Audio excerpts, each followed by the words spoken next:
A-Z-A. All right, here we go. Bismillah. I want their leader brought here. I want him brought to me. I want the revolution crushed.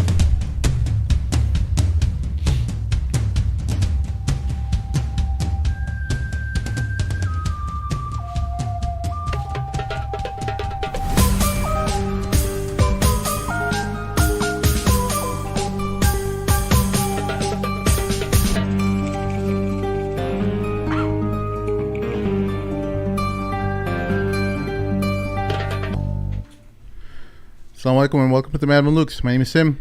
Along with me are my co-hosts, Sheikh Amir. Assalamu alaikum. And Shaz, who is filling in for Mort. We should just call him Vacation Mort because he's just always on vacation now. MashaAllah, must be nice. My name is Vacation Mort. Vacation Mort. I've been promoted in life. MashaAllah. Folks, make sure you throw a comment in the comment section below. Hit like on the show and subscribe if you haven't done so already. Our guest today is a person who needs very little introduction, scholar of Ottoman history, Professor Dr. Yakoob Ahmed. Welcome to the show. Thank you very much. Assalamu alaikum. Assalamu wa rahmatullah. How are you, Doctor? Alhamdulillah. Alhamdulillah. Yeah. I'm doing okay, yeah. What brings you to town? I don't know if your viewers know, but Dar al-Islam is a seminary here in Chicago. You probably guys know this, obviously. But they had a retreat on Islam and artificial intelligence. And then what they wanted was me to present, which is a trope that has stuck in the minds of many Muslims who do STEM in particular, that the ulema have always been anti-tech. And so they wanted to know from the Ottoman perspective. I mean, we have an imagination in terms of the contemporary post-colonial period. But from the Ottoman perspective, have the ulama have actually been anti-technology? So they wanted me to give a presentation. So yesterday it was a Q&A on just the print and press specifically, because that has somehow become ingrained in the Muslim mind that the Ottomans were anti-printed press. And then tomorrow I'm going to give a presentation on just the Ottoman Empire, science and innovation. It sounds strange. I mean, the problem with that question in and of itself is it's a very Western understanding of the world, that we measure ourselves from scientific expression, Nobel Peace Prize, and so on. But the Muslim is a lot more wholesome than that. Yeah. But because of the predicament we're in right now, in the way that we see ourselves, we imagine ourselves in the way that the West imagines itself in terms of its civilization. And so we have internalized the notion that we became decadent because we were anti-science or anti-tech and so on.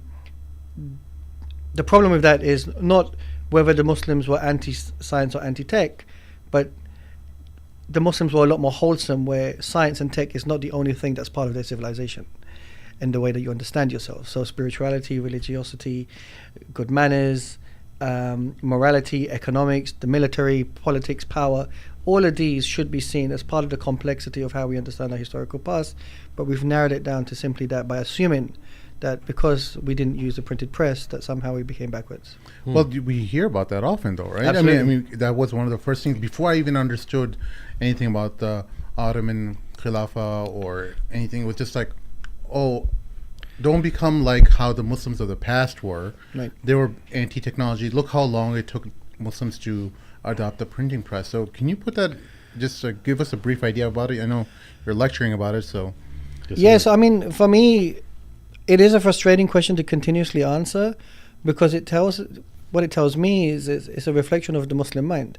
It's not for me actually technically to prove, it's for you to prove the opposite. Yeah. So whenever somebody makes the claim that the Muslims or the ulama or the Ottomans banned the printed press, I always say to them, where's the evidence?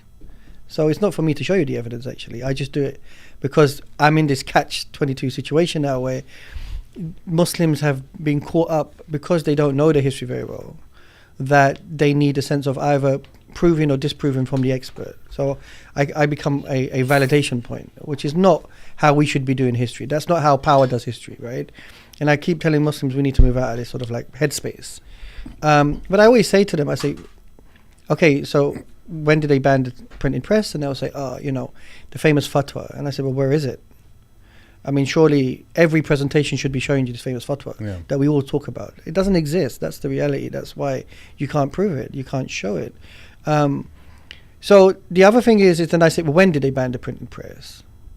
And the Germans and the British invented the printing press culture, or the technology at least, in 1450. All right, what were the Ottomans doing in the 1450s? Fatih was conquering Constantinople. So the comparison now, there's a problem here in the Muslim imagination. Their memory is kind of collapsed time in, and it's become so myopic that they see 500 years of history as like a click of the button like that. And so when they're thinking printing press, when I say, but when was the adoption of the printing press problematic in the Ottoman Empire? And they keep going through, it was this moment, and this moment, and this moment, but they really don't know.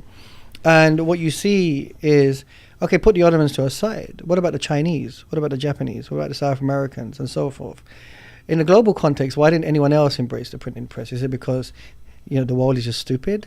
Then you start to understand, okay, what was happening with the printing press in European societies? And what we do is we equate, incorrectly perhaps, the idea that the more books we print, the smarter we are as a community or society, which is not true. It's not an indication of literacy. It's an indication of a particular culture of print capitalism. And in the Muslim world, there are various mechanisms of intelligence that people used in terms of learning, from oral tradition to using the pen and so forth. And I've said this because when I was at the presentation yesterday, I'm kind of trying to phase myself away from being tech dependent. I still use the pen. Now, nobody can accuse me of being an idiot or deficient in any shape or form. Intelligence is intelligence in that sense. So in the Ottoman Empire, what we start to learn at various moments in Islamic history in the Ottoman period is them negotiating with technology. And I think that's the right thing to do. I think when a particular form of technology enters your world or your prism, you negotiate, one, from the perspective of Quran Sunnah, two, from its possible issues regarding morality and ethics, and three, in terms of what ramifications would this tech have, both positive and negative, at the time and in the future, which today Muslims do not do. They didn't think about that with WhatsApp. They didn't think about that with Twitter. Yeah. They didn't think about that, and we're not thinking about that regarding AI. It's just, let's just go 2 feet in and keep going. And we've internalized that the ulema are anti-tech, which is just not true. Yeah, because especially with the advancements of technology that the Ottomans made for the military, they had incredible advancements for mobile artillery units, different cannons that were highly mobile, was unheard of in the Western world. The capabilities of what the Ottomans were able to do with in respect to military technology. Well, not only that, I mean, let's look at the 15, 16, 17, when Selim conquers the Arab provinces and so forth. So these are, the Muslim world is now not unified and then becomes unified. Prior to that, Muslims are still learning. They're still on the cusp of civilizational aspirations. And in 1516, Ottoman Turkish, from that moment to Suleiman's in the 1530s, becomes an institutionalized language of the Muslim world. And it becomes a sophisticated language within the Muslim world. Now, how do you do that if you're not an intelligent group of people, where you take not only a language which was a vernacular language and you turn it into an official language, but it becomes one of the most powerful languages in the world with a very complex vocabulary. Not only that, when you look at the works of Mimar Sinan in terms of buildings and architecture and art and so forth, civilizationally, how is it possible that you can create this type of sophisticated architecture, this type of sophisticated weaponry and so forth, and then say, but they weren't using the printing press? So you can see something's going on here. Now, what Muslims will do is then they'll move the goalpost. So I dispel that fact, and they'll go, okay, that's not what we meant. So then I have to keep playing this game of moving down century to century to the point that we finally get to when the printing press became proficient in the Western world and what was happening in the Muslim world. And that's probably the 18th and 19th century, where the printing press became significant in the West in regards to the printing of multiple books. But we have to be fair. In the Western world, even though they were printing, people were not going to school. Whereas in the Muslim world, in the Ottoman Empire, poor people were being given a free education. So what you see here is not an issue or reflection of literacy. Another issue is this, is we just don't have the census records to make the comparison, to see levels of intelligence in comparison to Britain, the small island, to the Ottoman Empire. Now, if we look at Britain in terms of what it was doing in India, they were not educating people. So we clearly see there's an issue here. Yeah. So even the way we understand ilm and knowledge and so forth, where it becomes significant is when the paper revolution happens and the steam revolution happens. And these are attached to the culture of the Industrial Revolution.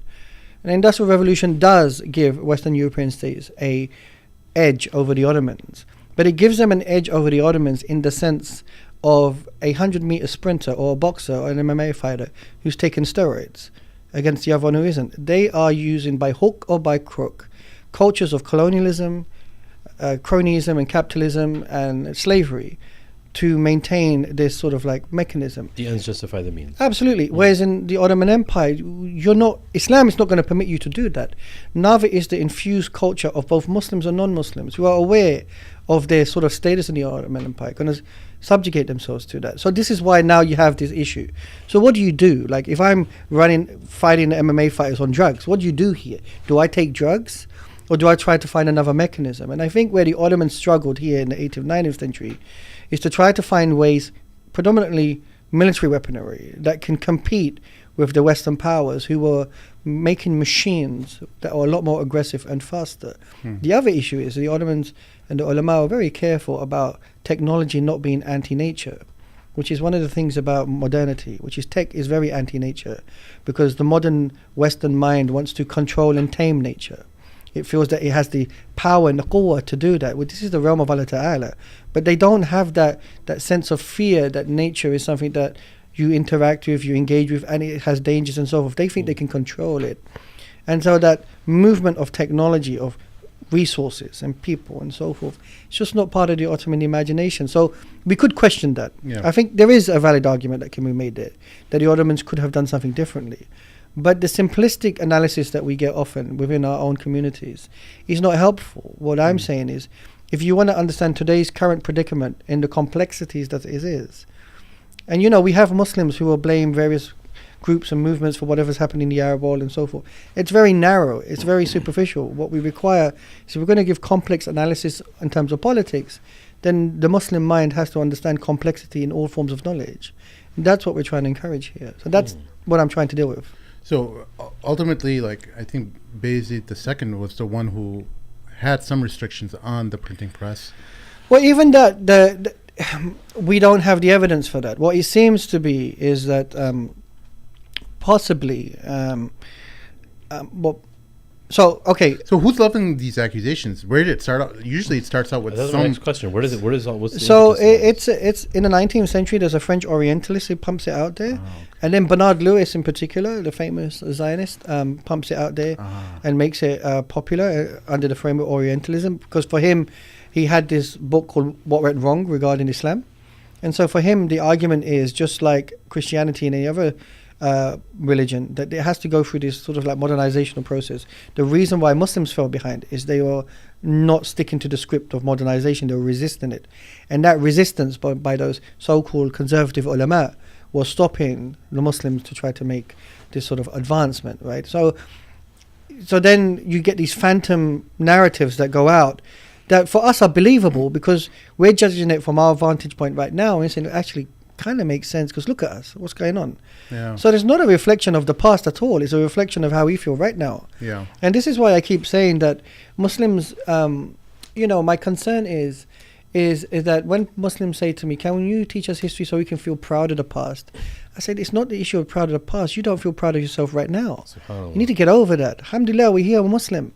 Alhamdulillah. And no amount of technology or wealth or strength is how we judge ourselves as Muslims. We judge ourselves in accordance to what Allah Ta'ala expects from us. And so here is, I think, the difference. Now, we are very dunyawi orientated, and as a way of understanding empires and so forth, naturally Muslims are going to say, but why did the empire fall apart? What's going on here? But it's empire. Empires are so complicated. I'll give you an example right now. I'm giving a lot of analysis on the tanking of the American empire. And we're looking at all the pieces, right? So from what's happening in Gaza, to the exposure of the media, to the falling apart of Hollywood and celebrity culture, to the awakening of students in campus, to campus itself, a pillar of ilm is now, ilm is not important, the students are not important, the teachers are not important, it's the lobbies. And all of these things represent empire. And then you've got woke culture, you've got LGBT culture, you've got two of the oldest presidents in the history of the United States running against each other, which is an indication of decadence, by the way, and decline in some ways. But you have to, and neither of them are good.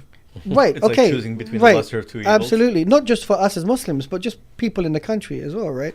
And globally, that it's interesting that when empire has elections, the world looks at the empire to see what's going on. Now, so as a historian of an empire, we're well aware that when empires collapse, it's chaos.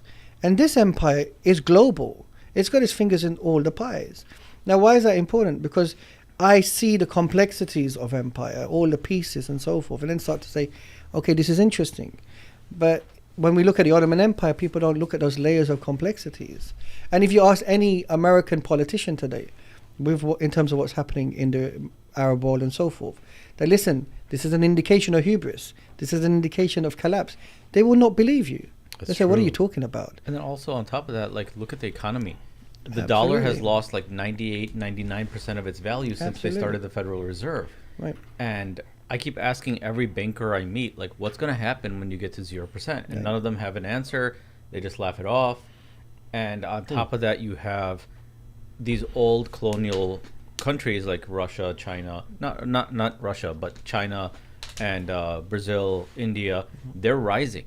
And historically, these countries have been really strong land masses that have had very strong kingdoms. Absolutely. I think over the past 2,000 years, China has always been a major regional power. It's only in the last 100, 200 years that they were colonial. And when they're coming back up, you're going to see a lot of chickens coming home to roost. Well, it's not only that. If you look at the Muslim world in particular, its existence is predicated on the culture that the Western powers left behind.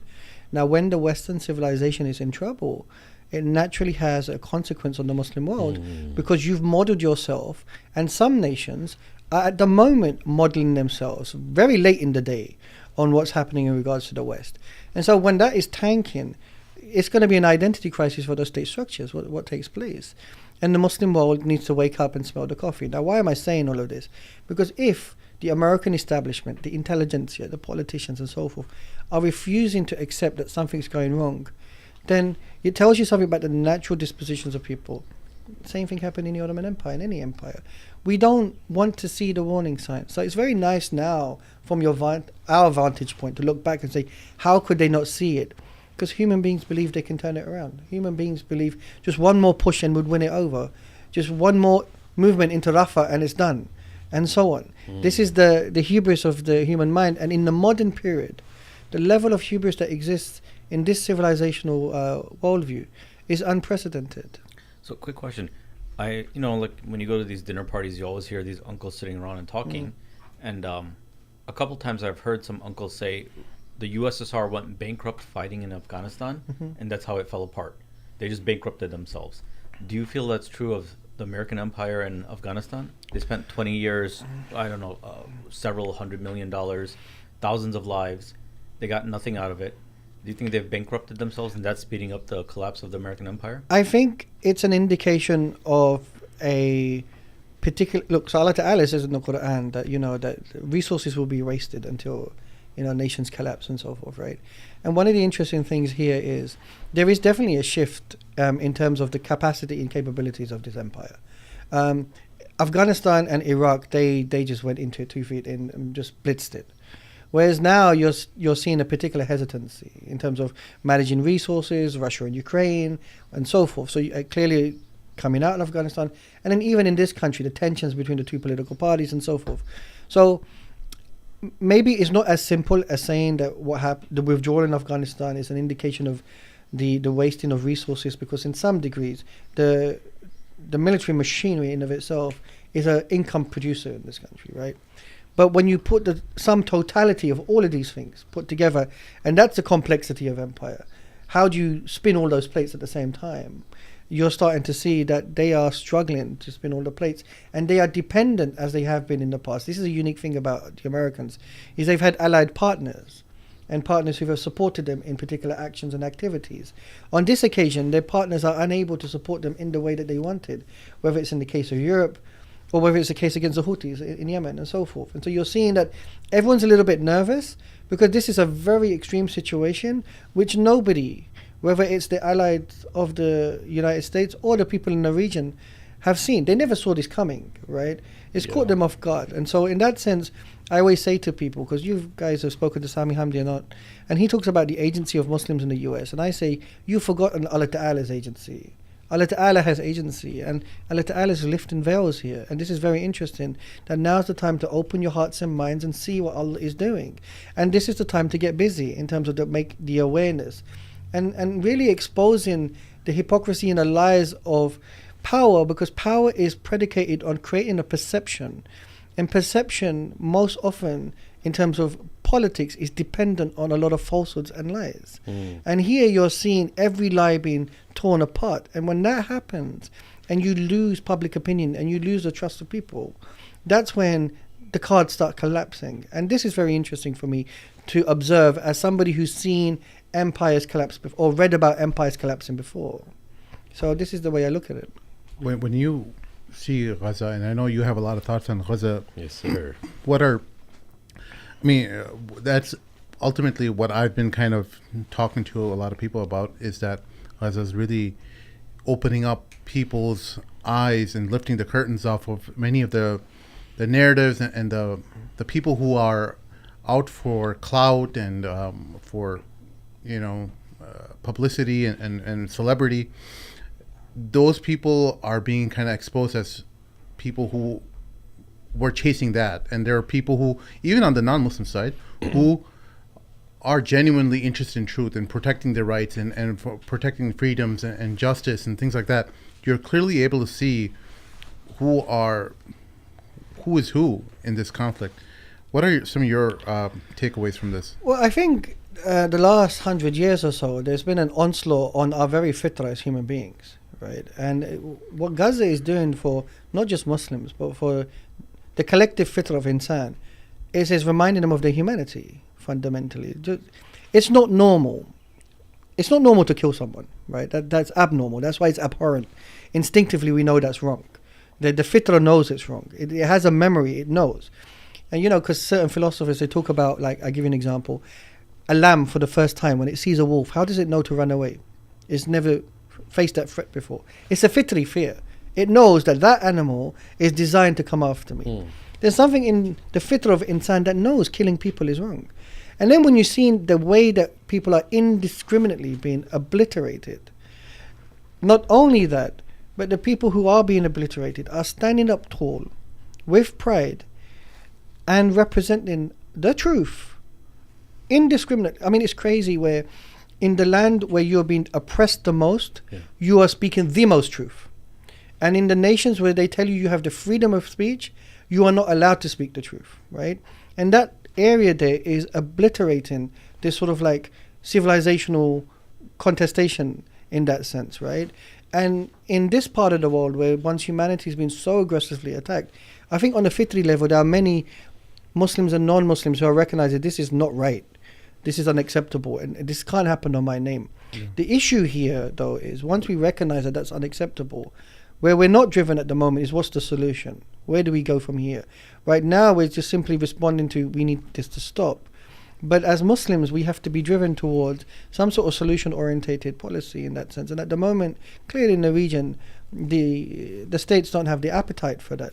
The Ummah has the emotion for that, but that in itself is not sufficient, right? So this is where you need ideas and so forth. Now, what I would say is that this is my personal belief, and I don't hesitate to say this.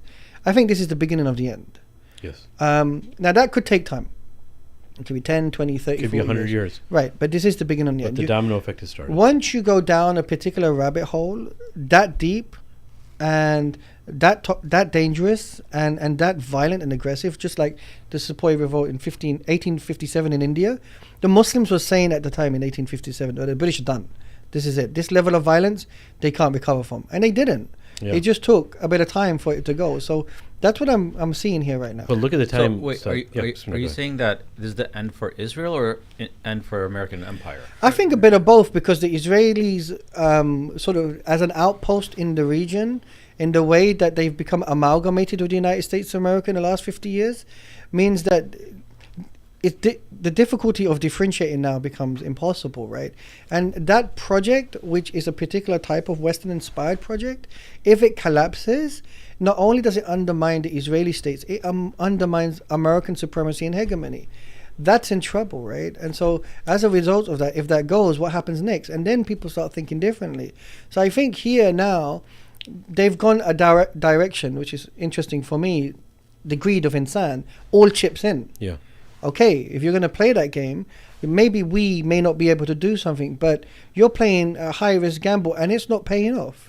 The facade that's usually kept up with what Israel is actually doing is, my personal opinion is that they were so used to getting Big Brother, the United States, and the rest of the world having their back politically and everything, that they just went all in, and they're like, these guys better come. They're not even at the point where they're like, yeah, we have them. Right. It's like that. They better help us out. So, like, you see that now. Like, I want to get your take on this, because there's so many theories and understandings that people have. America, I feel, is distancing itself little by little on an optics level, on a political level, when it finally says, when the whole world has been saying that Israel may have gone against international law. Like now, the difference about India, as you mentioned, and everything else that were in the 1800s and prior to that, a little bit after that, the whole world sees everything now. Yeah, absolutely. Everybody has so much. Nobody's believing the farce. Nobody's believing the lies. Everybody sees blood. College campus kids want, I mean, I don't want to say they want revenge, but they see the truth, which is why they're there. They want divestment and all that stuff. And that's true. But some people just want revenge. Why has my money, on a very layman level, why has my money been going to taxes when it's been murdered? Now that I figured out there's been murdering babies for all these years. So now, what is your, coming back full circle, what is your take on America saying that Israel may have been breaking international law? What is that? What does that tell us? Well, the unique thing about the United States of America is whenever they commit particular crimes and atrocities around the world, they have a way of using their machinery to get people to forget.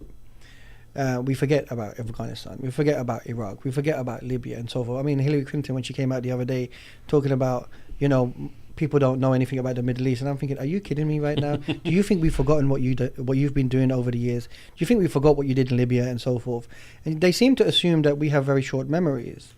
And it's really interesting because, going back to the issue of Palestine, this famous quote by Ben Gvir, whether it's true or not, whether he said it or not, but it's stuck in the collective imagination, which is, he spoke about the Palestinians, that they will get old and the young will forget.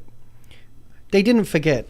They'll never forget. They didn't forget. The people that forgot were the Zionists. They got complacent over the years. It was easy. The young kids now, who are Jewish kids in particular, are saying, no, not in our name. What's going on here? They didn't subscribe to the ideology of the Zionists and so forth, and so on. What I think the Americans are doing in particular, I mean, this is my opinion, and I don't really care what people think about this, but I think this is an American genocide, as far as I'm concerned, right? And what they're doing right now is they sort of like greenlit for that to happen, and now they're trying to rein it in, and they're trying to absolve themselves of any responsibility. But we tried. Absolving yourself from responsibility. Do you think that's what that is now, this notion?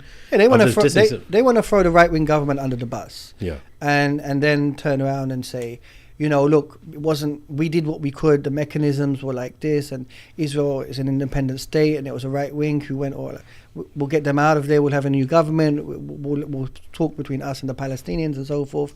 Listen, the kids know this already, that the issue is not the right wing or what. It's the machinery itself, which is both the Zionist state and this nation, in the way that it's projecting itself around the world. And people are not stupid. They seeing, like regular folks around the world are seeing this and going, what is going on here, right? Like you said, the veils have been lifted. Absolutely. I agree with that 100%. Absolutely. Every day you see a different veil being Absolutely. lifted. Or multiple, daily. And like now the movement of, boycotting celebrities. Like, because they realize, what is this emptiness? What is this? Like, these people, The Met Gala was such a disaster. Absolutely, right? And then you ask yourself, and people will say who are, maybe they are a bit more pragmatic, or they're realists, or they're pessimistic. They'll say, yeah, but people will go back to their ways. My personal inkling from what I'm seeing right now is it's been internalized to such a degree, I think the world has changed a little bit. Oh, yeah. Like, right? So, for example, me, I'm not going to lie. I've cried over Gaza. It's hurt me. I felt very useless. I felt unable to help people. We've had students from Gaza. I couldn't make eye contact with them. And so one of the things that I realized was I'm never going to be that same person again, because under my watch, not 30,000 people. It's weird how they stopped at 30,000 like a stop clock. More than that have been obliterated. Futures have been destroyed. Yes. Children have been maimed. Mothers have been tortured. It is, the pain here is so deep for us that it's very difficult for me to be the person you saw last time I came here. I'm never going to be that person. It's a different place. The world is a different place Absolutely. now. Especially for Muslims. Absolutely. When I had a baby recently, or we had a child recently, and she was born early, and she was in the NICU, and I was standing there, and I remember this. I was standing there watching her in the incubator, and while I was on my phone, I saw pictures of the babies in Gaza. There was 4 stuffed into an incubator. Absolutely. Allahu Akbar. And it was so surreal. I saw my baby in the incubator here, and then I saw these babies on my phone on the picture, 4 of them crammed into one incubator. Yeah, it's real. Absolutely. And every time I see her face, I remember the face of Reem. I can't not, like, she's a blessing, and it's a blessing that she reminds me of this. I had a Palestinian student, I was given a talk, and he said, why can't we do something? And I kept a straight face, and then I went home and I cried, and I said, Ya Allah, forgive me. And I remember more recently giving a dua saying, may Allah Ta'ala hold account to those who could have done something and didn't. And may Allah Ta'ala show His infinite mercy on those of us who tried to do something but couldn't. Because many of us feel very helpless. Okay, there's a sense of helplessness now, but we need to get proactive. I say this openly now. This is a time to be Muslim. This is a time to show the dunya what Islam is. This is a time to show people that our ethics, our morals, our standards are different. That civilizationally we are different. We do not stand up to this. If non-Muslims were being killed this way, I want to make it very clear, we wouldn't accept that. This would hurt us equally in the sense that type of sort of like murder and zulm towards another group of people is unacceptable. Yes. Now, some people may disagree with me when I make that point. So, what about the genocide in Rwanda? What about the genocides in other parts of the world? It does hurt us, but why this has become unique is the manner in which it's being amplified to the point that we can see it. We can see it in a way that, unfortunately, our memories and minds don't see the other genocides and ethnic cleansing. And those genocides happened in a different time period where we didn't have social media to the extent and the level of how it's ingrained into our society now, where it's just in your face. Yeah, and the direct complicity of all of ourselves. Yeah, absolutely. In this issue, absolutely. Because we that's why all the boycott culture and all is there is because people actually feel that they have a hand in this genocide. And also, it's real time, so people feel like I can make a difference right now. Absolutely. Like, if by the time it's reported to local news and then transferred to American news and then it's broadcast at 9 o'clock or whatever, 7 o'clock news, it's already been 3-4 days. Yeah. That murder has already happened. Absolutely. But now, like, there was a TikTok video of a kid who was live streaming from Gaza or somewhere, and he was just talking to his cousin, and a bomb hit while he was on the live stream. Right. So man, at this very second, somebody just died in front of my eyes. Yeah, Absolutely. exactly. Do you guys? This is just a thing. I was asked all of you guys. Do you guys still watch all those videos with all like the, the burn, the maiming, the burn, like all that stuff? Like I stopped a few months ago. So you know what's interesting about this? The last time I came to the US, I was giving a presentation at one of the schools, and one of the young girls, she came to me and she goes, "Can I say something to you, Ustaz?" I said, "What is it?" She goes, do you think it's okay for me to continue to watch the videos because it's killing me inside? But if I don't watch it, I feel like I don't care. And that was the strange situation he was in. And I was like, wow, this child is so profound in what she's saying. I mean, I feel exactly the same, but she was able to vocalize it to me, right? And so she was asking me for advice. And I said to her, it's okay if you don't watch them, but just know it's still happening and not to stop caring. And we still need to do something as a collective. There's only so much human beings can take in terms of this irrationality and abnormality, in terms of continuously viewing this. We have, and I understand that the Palestinians want us to continuously see what's happening because there is a concern And it's a human behavior that we might forget, we might abandon, and so forth. And we have to make it very clear to ourselves that while we can't continuously watch this which is not normal, and we recognize that that is their normal. Yeah. And the rage that it brings. Absolutely. They're going through that every day. They can't have the respite that we have. No, even watching it, Ustad, even the rage that it brings to see that, we see the effect of it on the American people, why Americans have become, it's almost normal to be anti-Semitic now. Yeah. Amongst non-Muslims. Right. Like, there's this huge rise in movement of like this natural understanding based on all these videos that people are watching. They're just like, the next step is like, there's no such thing as anti-Semitism, but we hate Jews. That's like, they're like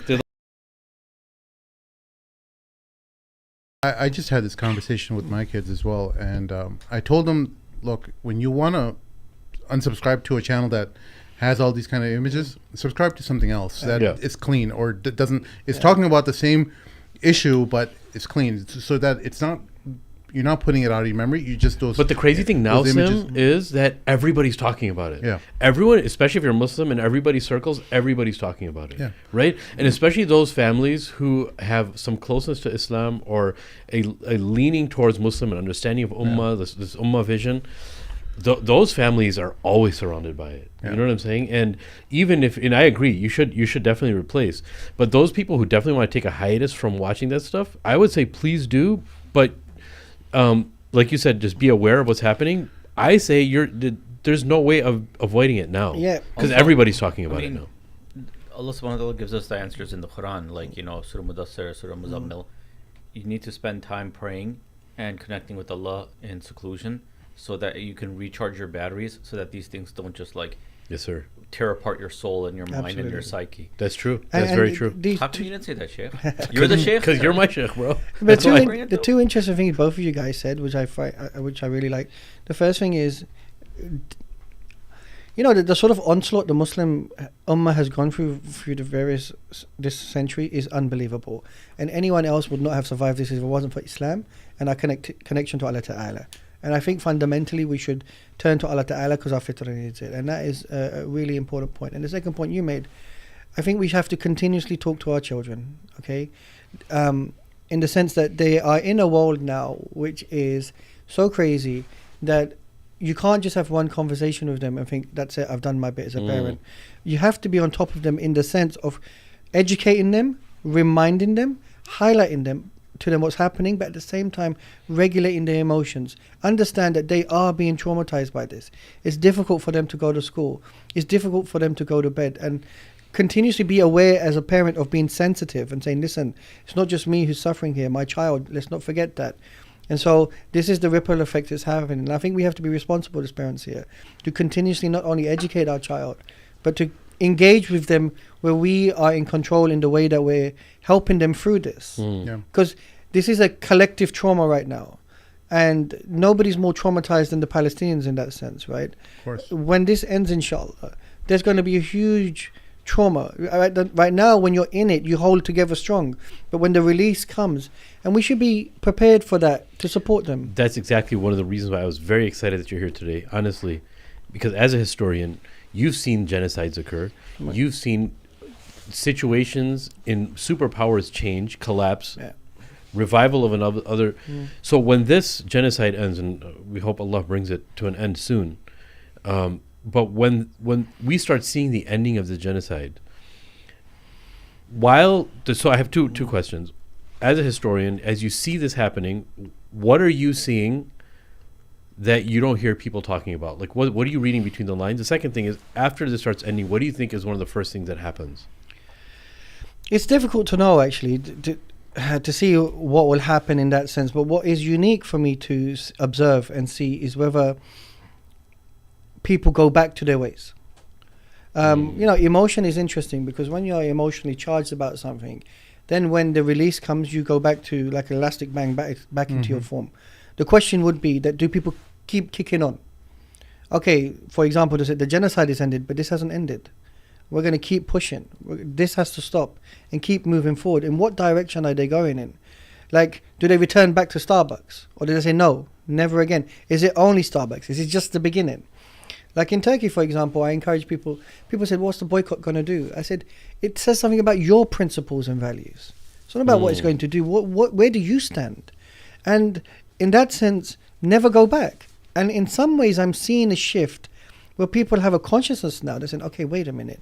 And when they're moving away from celebrity, when they're moving away from capitalism, when they're seeing that this current worldview is doing that, and they're saying never again, will it be never again? And then that's the interesting thing. So at the moment, it's difficult to know, because even the region will be forced to respond in a particular way. And how does it respond? Because, at the moment, okay, everyone's got their head in the sand, but can you forget this? And we will never allow you to forget it. But not only that, the countries who are the surrounding countries of Gaza and Palestine have been so silenced and have been ruled with such an iron fist with their rulers and their prime ministers, that there's so many questions I have of where's their boiling point, because their politics have kind of been shut off, because a lot of them, especially Jordan, like they're not allowed to protest, but there has to be something boiling, where, in the sense that like what's on the other side of holding all these countries, keep it, like Egypt and all these, like, I don't know, the reason I'm asking this is I don't know if you guys saw, like, in recent, like, in Egyptian politics, like, Egyptians are forming factions and going after, like, Israeli diplomats, and, like, they showed, like, the Israeli one of the diplomats being shot and just posting it on X and referring to him as Mossad, and like all these things. I mean, yeah, I think that it's inevitable that Israel will ever recover completely from this. They're never going to go back to the way they were. I mean, and when that happens, since it's the last colonial outpost from the British American Empire, when that collapses, I think all the politics in the Middle East are going to shift. They shift to Russia or something. It's or? not Russia. necessarily. I think there's going to be lots of internal strife. Absolutely. And what comes out, it's not going to be the same map as it was now. So this is the interesting thing, which is, look, the paradox is that while the Americans, do certain things in the region, if the Americans leave, then there's a power vacuum, it collapses on itself.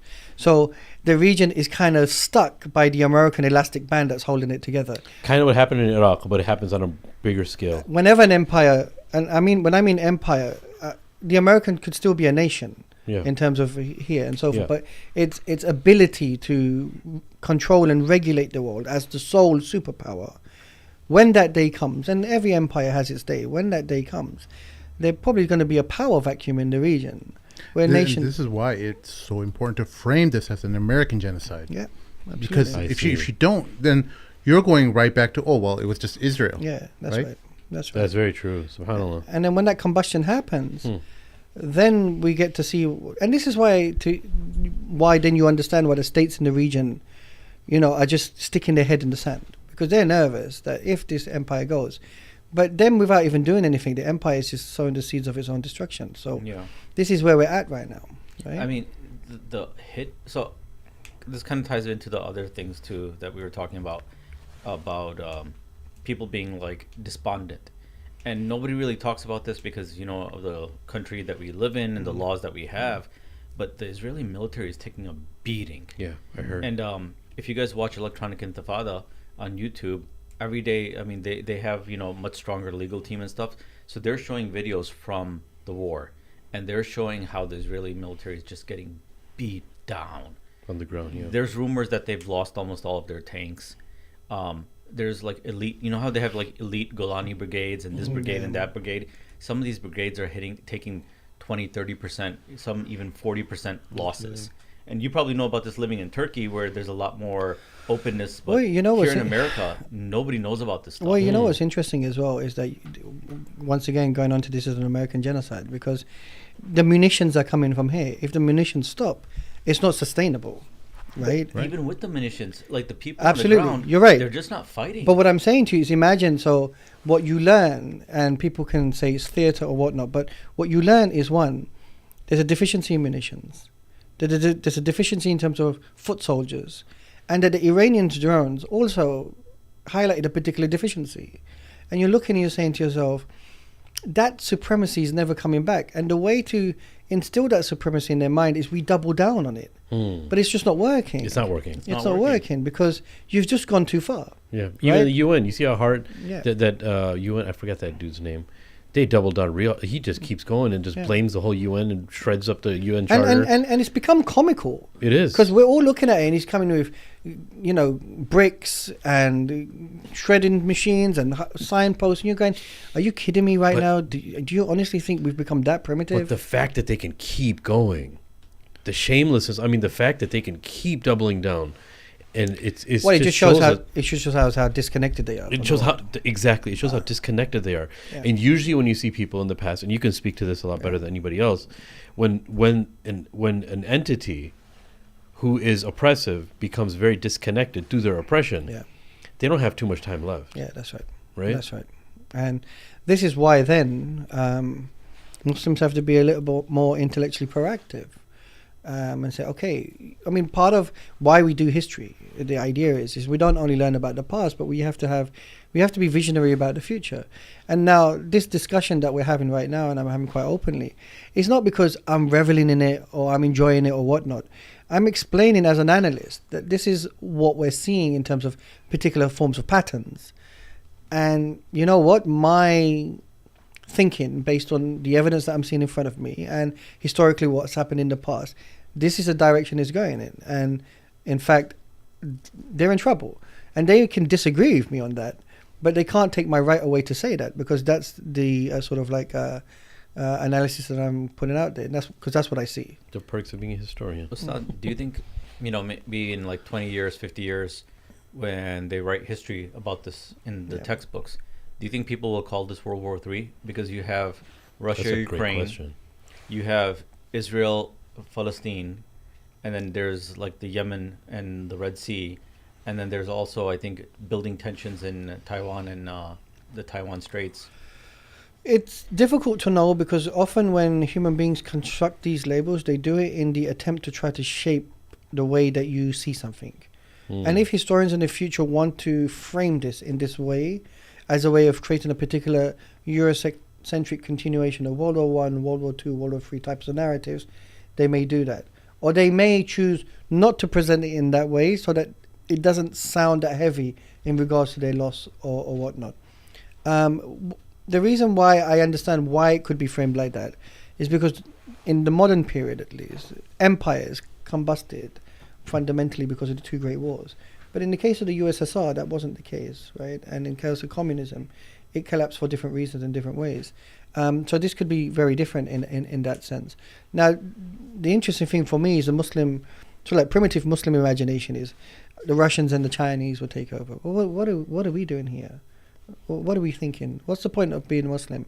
We have a stretch of a civilization. What do we have to offer here in terms of that's something that's different, right? And what you're seeing is not only in terms of the Western civilization, the idea of secularism itself is combusting, right? And if the Western model of secularism is falling apart, where people are converting to Islam, where people are looking for Allah Ta'ala, where people are looking for spiritual inspiration, where people are turning to their fitrah, there is something that offers that. Islam, yani. You know, you said it really. I think it comes back to what you said is we visualize ourselves as how, you know, for instance, how the Western colonial powers visualize themselves, and we basically are a reflection. And when we speak on their behalf, right? Not knowing it, because it's our own ingrained concept, right?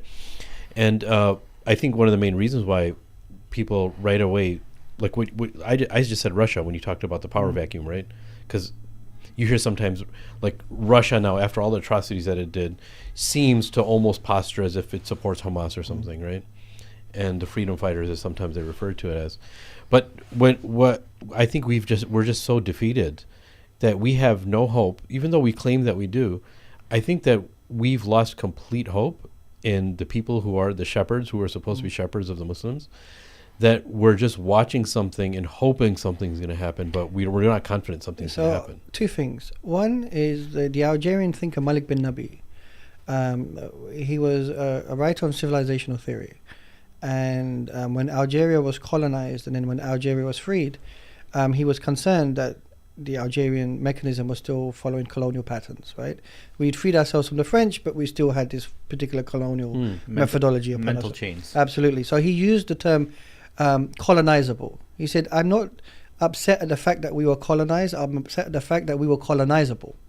Right? We allowed ourselves to do that. And he argued, or he felt that until the Muslim can remove the intellectual and emotional baggage of being colonizable, they're continuously going to be subjugated under the authority of something which is greater than it.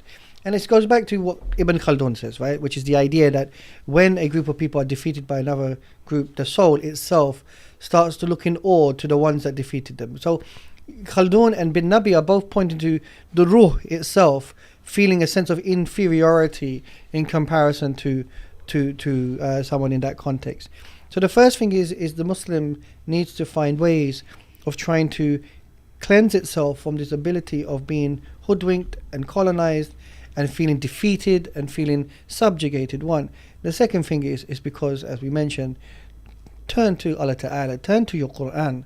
What does Allah Ta'ala continuously tell you? This is a book that continuously reminds you and gives you strength and so forth to make you realize, one, that Allah Ta'ala is in control of everything.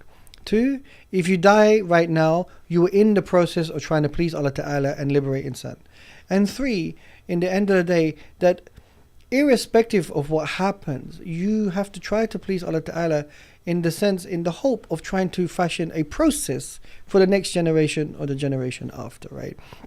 So, for example, in the talk yesterday, I spoke about Surah Al-Qasas, because, and I keep mentioning this, but the uniqueness of Surah Al-Qasas is this. In the surah, Allah Ta'ala mentions the narrative of Musa alayhi salam, that as a child he's taken to the house of Fir'aun.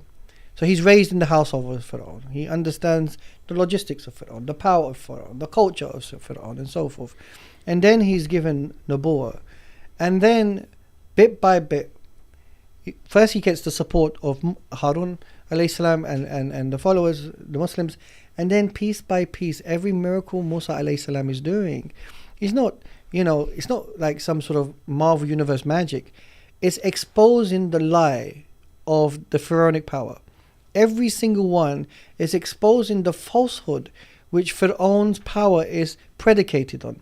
Because that perception needs to be created in order for you to believe it. And what Allah Ta'ala is doing via the staff of Musa alayhi salam, which is just an instrument, is continuously stripping away those lies piece by piece, one by one, so that in the end, by the end of it, Fir'aun has nothing to hang on to, because everyone switched to Musa alayhi salam. No truth. Right. Now, why is this important? Because in the case of Rasul sallam, because it's been, it comes at a time where Rasul sallam and the Muslims are being reminded that Rasul sallam himself was raised in the household of the Quraysh, the culture of the Quraysh, the civilization of the Quraysh, the power of the Quraysh. He too was given revelation in the cave.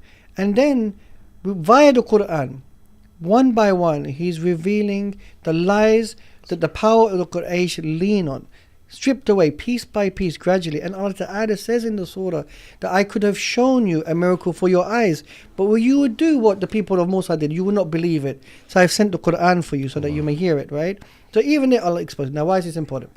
October the 7th, we as Muslims both in Palestine and around the world, we live under the Western culture. We live under the colonialism. We live under the imperial authority and international law, and so we understand how it works in the way Musa alayhi salam and Rasul salam understood it.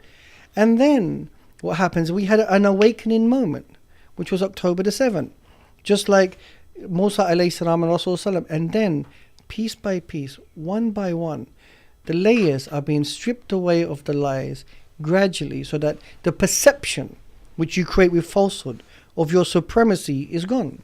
Like how they preach freedom of speech Absolutely. and rule of law Absolutely. and international law. Absolutely. All of them and that's why I they're say just exposed as hypocrites. That's why I say, from even a Quranic perspective, this empire can't maintain it, because Allah Ta'ala says in the Quran that every nation will have its end. Rationally speaking, as a historian, I will tell you that whether it's the Roman Empire or the Ottomans who were around for 600 years, everything comes to an end. Yes. And from the Quranic, from a Quranic injunction, everything comes to an end. And Muslims should be aware of that, so that when these transitions are happening, you then at the forefront of creating a new transition, and so on. Right? Well, you talked about Malik bin Nabi, and one of his ideas was, a lot of it was education, but there was also, he highlighted the importance of self-reflection. Absolutely. And I think that is one of the most important pieces that are happening right now when it comes to Gaza, is that it's forcing.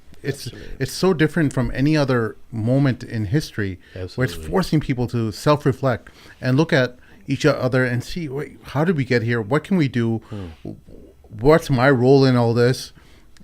And everyone's making an answer or a judgment, subconsciously or actively, and trying to make a decision about how, because there are people who, like we talked about earlier, who have unsubscribed to those feeds where they don't have to see that. They're like, I don't have the headspace for this. And some people have a legitimate reason for that. I'm not making judgments about your character. I'm not.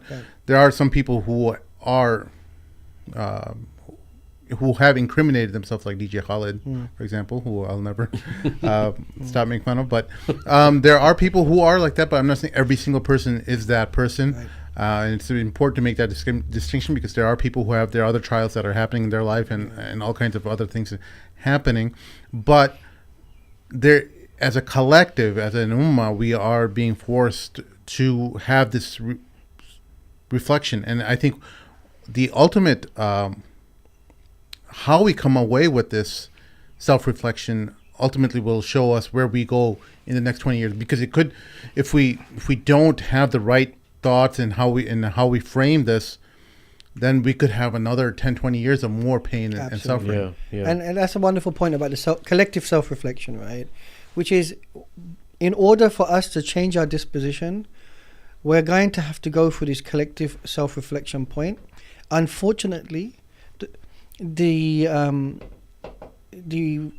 self-reflection point is very heavy because so many innocent people died.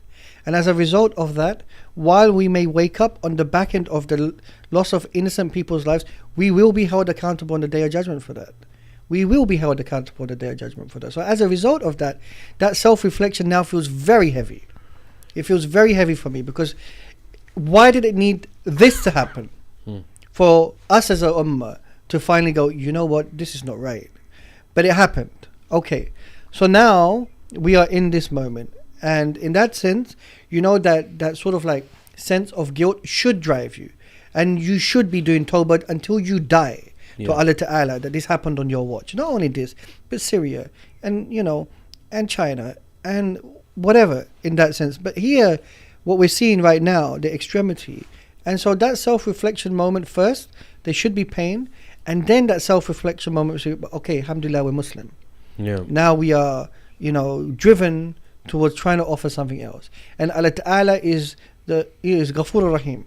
And I leave my agency to Him, and He can choose when He sees fit if He wants to forgive me. But now I'm with full humility going to drive in His direction. And now is not the time, like I said, to be a coward. We're Muslim. This is not the time to be cowards. This is a time to stand up and be counted.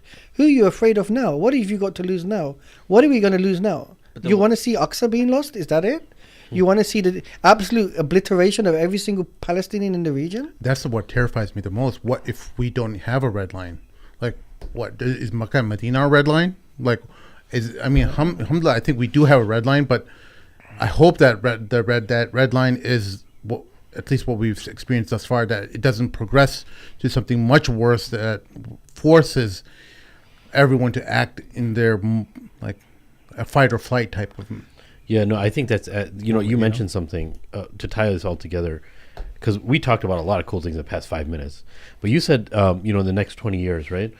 I think that would, the 20 years thing, or when we say like, we don't know what's going to happen in the next 20 years, anything can happen in the next 100 years, right?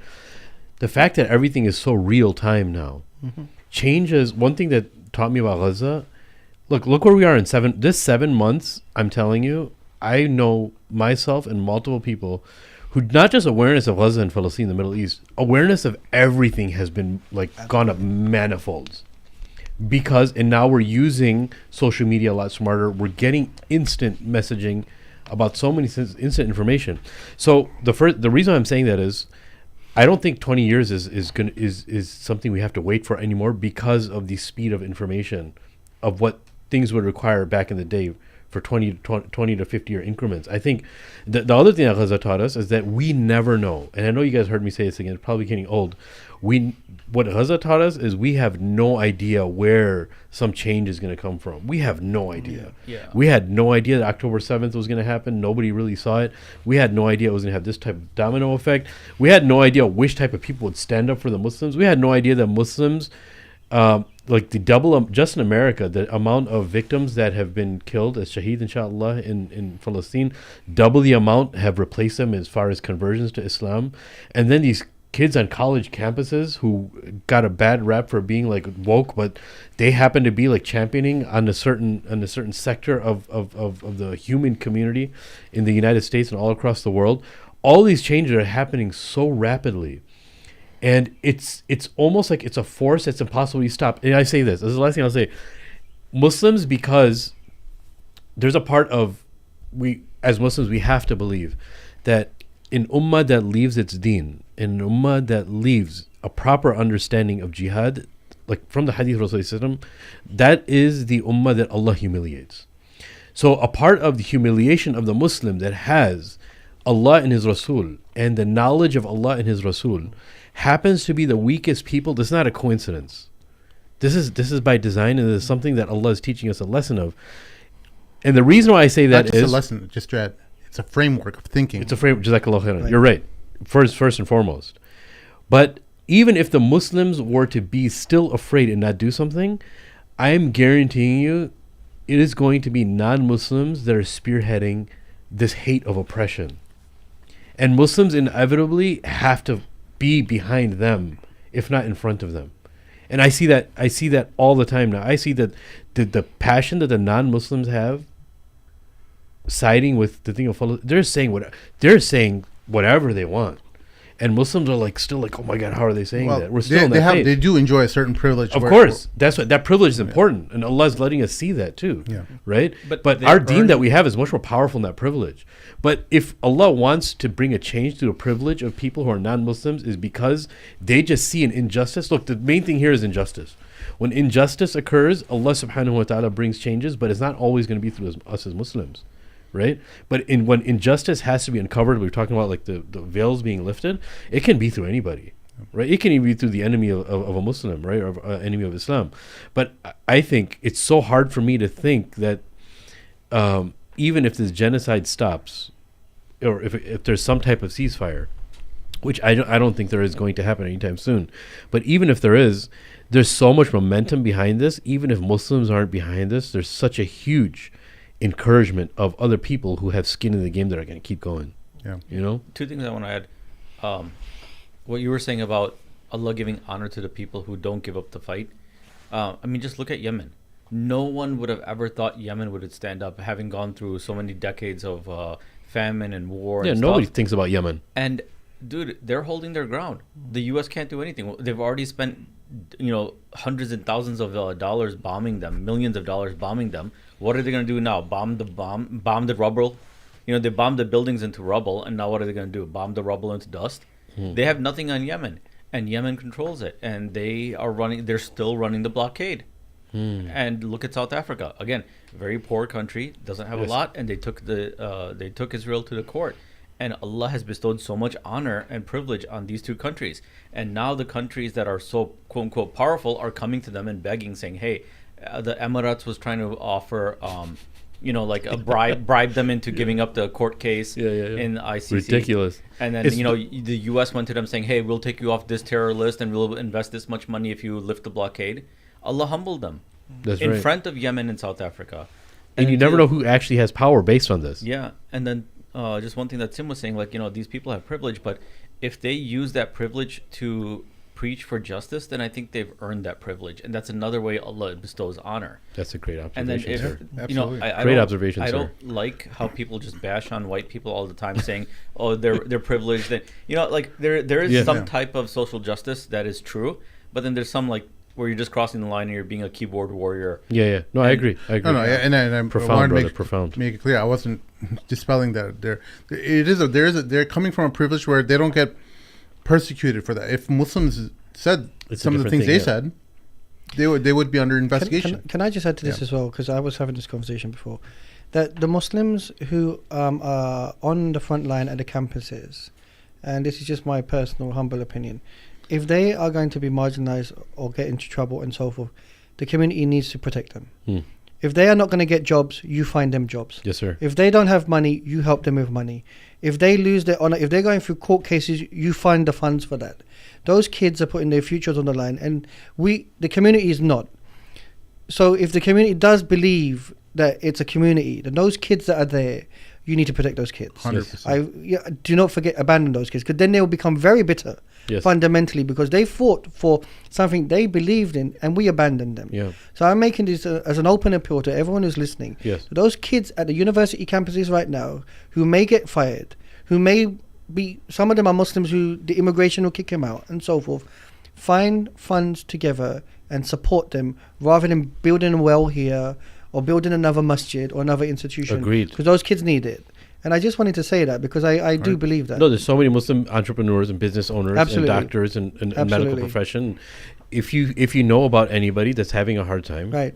bring them onto your team. That's it. If you don't want to go on, right. contact us and we can showcase and spotlight them. Yeah. If you Yes, can't sir. go to the picket line, if you do not believe in protest, if you don't want to go on the front line, don't say I told you so. Those kids are trying to do something. Yes, hire them And they are they are putting their futures on the line. because they will fight for you. Right, because I'm an educator. I work at a university. I see the feeling and sentiment. For them, it's so raw, and we Yeah. need to find ways of safeguarding them, because it's very possible that they could be blacklisted where they could never find work.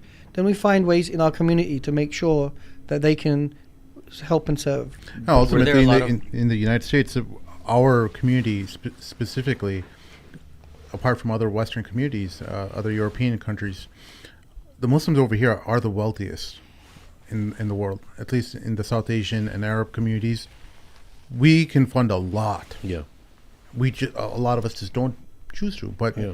there's a lot that can be done. I'm sorry. Yeah. And even hiring just those students, man. Yeah. They're full of zeal, bro. Bring them on your team when no one else wants them. Bring them on. Go ahead, Mom. You were saying. Were there a about lot of protests in Turkey on college campuses and stuff? No, because the culture in Turkey is very different. It was because it's a Muslim government. It was designed by Muslims. There was a general protest, but you saw the protest in the elections more than anything. Yes, there is a certain element of the elections which people abstained from voting or voted opposition because of the economic crisis, but the Gaza issue was equally important. And some liberal academics and thinkers in think tanks kind of missed that. Those of us that are on the ground who were listening to Muslims continuously, we knew that they were going to abstain from the vote because they were really upset at the fact that they were not being heard in regards to what was happening in Gaza, and they felt very, as we mentioned, despondent. Like, what's going on here? Like, we're doing nothing at this moment in time. So they used the only mechanism that was available to them, which is they used the electorate as a way of showing that. So why this is important, because sometimes it can give you a skewed perception that, in the next elections, the secularists will come back to power. I think the Muslim vote will go back to the Muslim space, but here you can clearly see that. But what's even more interesting is sometimes one may feel that people don't care in Turkey and so forth, but you are seeing a gradual shift, a gradual change. I think what we're seeing is like a constellation in the region where first something's happened in Egypt, then here, and it's constantly moving. And I think for the next generation, this is going to be very interesting, because as a historian, we always use this cliche where history is happening right now in real time, in the making. They are part of it. They don't realize that this is a unique milestone moment where everybody will say, I was doing this and this happened, and this changed me forever, right? And this is interesting because it's an organic emotional ball of mass, which, as you mentioned, it's just moving everywhere. Nobody really knows what. We have no idea what's going to happen. Absolutely. We have no idea. Absolutely. As a professor, usually you have a direction that you're taking, your education in with, with the university itself. You probably consult, various faculties and stuff. But ever since October 7th, and ever since this genocide began, how has that shifted just the way that you do things now? Has it, because you're in education, you're with youth all the time, How has that shifted? Just the way education has changed now. So the first thing I want to say is about the criminality of my fraternity. Right, as an Ottoman historian who is part of the so-called large fraternity of Ottoman academics, they have stayed pretty mute in regards to what's happening in Gaza, because to some degree, and this is strange because a lot of these people write about particular genocides in that region, the Armenian genocides and all sorts of things. And here, when we're seeing a genocide in lifetime, they did absolutely nothing. They said absolutely very little. They committed just enough, some of them, to stay on that line. And that, for me, tells you something about the bankruptcy of an institution or an institutionalized way of thinking that I belong to. I was expecting more from my colleagues and so forth. Nothing came out in that sense, unless if you're a Muslim or you're a Palestinian or you're an Arab, then fine. It's strange for me because what it shows to me now is that, for me anyway, I don't think the machinery recognizes this yet, but that the Western academic model, the Harvard, the Princeton, the Yales, they're so bankrupt that if I had a child and my child wanted to go to those universities, I say no. Not because of, I said, look, these people are not giving you an education. They're not giving you nothing. And look at these people. They didn't care about the loss of the lives of our people in Palestine. No way, no chance. You're not going there anymore. And are they getting a better education than the rest of us? Absolutely not. Well, you want to be the people. Well, no, but the students did. The students over there did start the current demonstration that we're seeing right now. That's what I'm saying. Yeah. It's the students that did that, right? Yeah. And this is what I mean. But the academics, Okay. they said absolutely nothing. So do you have issues with other academics that like they may see your position, or you may be having a discussion and they feel uncomfortable in your presence when you talk some about? people have mentioned to me that the position I'm holding right now is going to end my career as an Ottoman historian. I just really don't care. Yeah, if I don't be an Ottoman historian, who cares? Yeah. I mean, anyway, I can still write. But that's the mentality that we all need. Right. That's the framework, because ultimately, remember, it all boils down to that one hadith about the plate of hungry eaters, and how it concludes with that term wahan. You know, we will fear death, the love of life and the fear of death, right? And that how that hadith ends is emblematic of the situation we're in today, where we are so scared to sacrifice, and we're like so careful that remember that gentleman, that CEO of Hims, you know, the hair growth company Hims, he's a Palestinian. Oh, I didn't know that. Yeah. So he said he would offer any Palestinian pro-Palestine protesters any kind of jobs that that they would otherwise have missed out on. He kind of just was throwing his weight of support. All of a sudden, they penalized his company, like his stock market hit his company hard, where they lost a significant amount of money. So he ends up coming back with some kind of statement saying, you know, kind of measuring his tone and stuff like that. Ultimately, these are moments where you have to, I really believe that individual, he believes in his heart what he did was right, and he tried to smooth things over or whatever. But I think there are moments where we have to come together and support each other, and we say, okay, well, if you get penalized by someone else, I'm gonna pick up after you. If you lose your job, guess what? I have a home where you can stay in. I have a rental property that I typically rent out to people. You know what? You can come in and stay at my house. Whoever, you know, right. these are everyone has to see how their assets are, where they can help, and offer some kind of assistance. Sim, the reason why you're saying this is you're not just saying this because someone could say, well, there's so much going on. Well, guess what? Muslims are one of the most like you mentioned, one of the most wealthiest community that have access to lots of resources, right? And it's not something that's far fetched. It's not like you know, it's not like we're like newly in this country and figuring things out. Yeah. Quite the contrary, right? So it's very, very easy. Every single one of us knows of some stories. Every single one of us knows of somebody who has access to much more resources than ourselves, or maybe we have. So it's not. We're not even talking about solving a problem. We're saying that everyone needs to get involved somehow.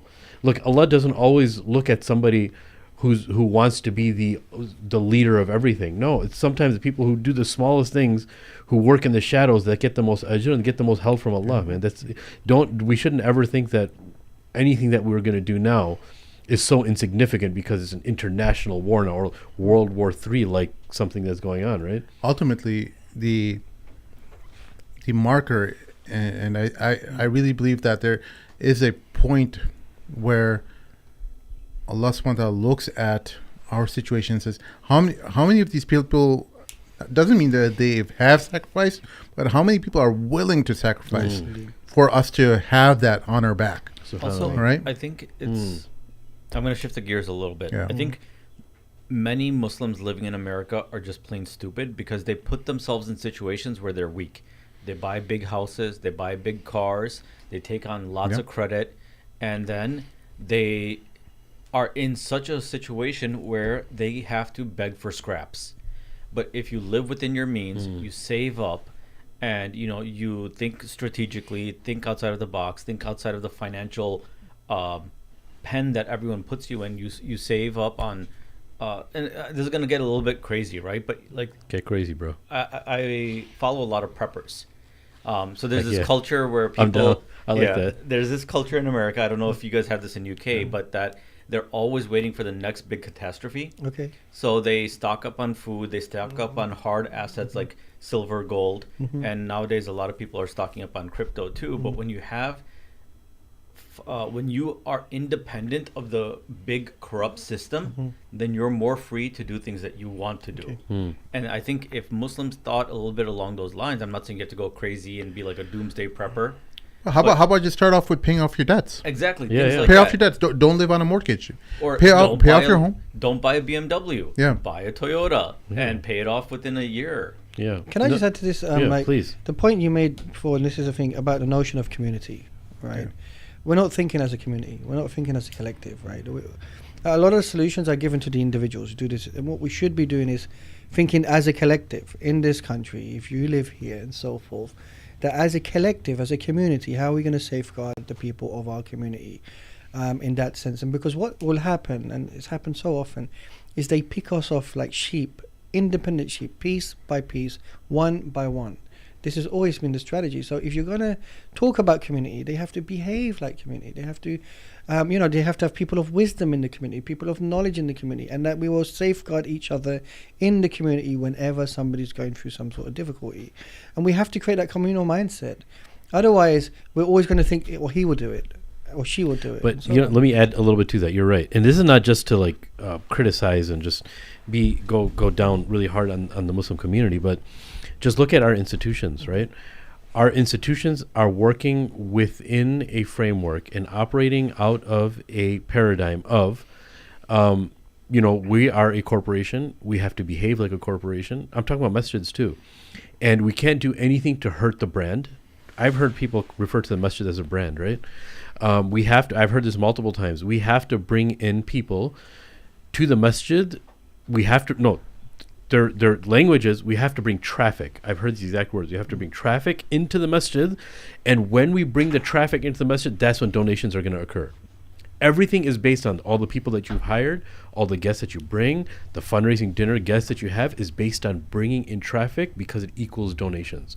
And they actually don't care about the quality. Like if you go behind closed doors, it's all about getting this done, getting down on people to bring in So the reason I'm mentioning this is that same culture is what brings this facade-like culture of making sure that, putting on this display that you're powerful, putting on this display, but don't talk about the wrong thing. Right. Don't talk about Israel. Don't talk about this. Don't talk about that, because even though we are a masjid, we don't want the wrong attention to.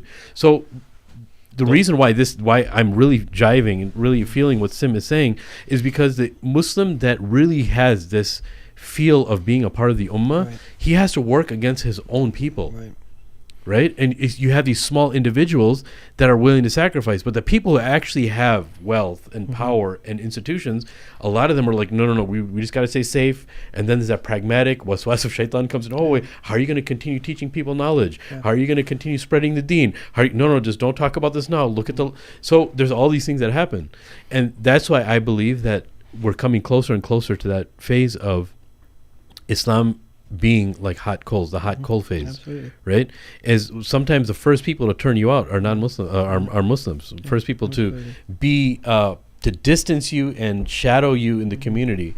shadow ban you and ban you in the community are your own Muslims, right? So, you know, the moral of the story is, brothers and sisters, you know, it's the more you have, the more you get tied down. The more you get tied down, the less you're willing to sacrifice, right? And forget about everything else. This is go time. Like, you know, the professor said, this is go time. Like, if we don't go now, it's, you know, we're never going to be able to. Forget about standing in front of Allah. Yeah. If that doesn't scare you enough, think about, like, you're not going to be standing in front of your children. What if you have children that are completely against what's happening, and your children call you out? We don't want that to happen either, right? If we're not ashamed of standing in front of Allah, be ashamed of standing in front of your progeny and your children, man. Right. I'm calling out Sheikh Amr. Please, call me out. As far as a, you know, I remember when this all started, it wasn't even like any invasion yet. And we had Imad ad-Din sitting across from us, and we were talking about what the Israelis will possibly do. And I told him at least 30,000. Right. I'm like, are you ready to sacrifice that? And he's like, this is how we will have 30,000 children ready to go in the women's wombs.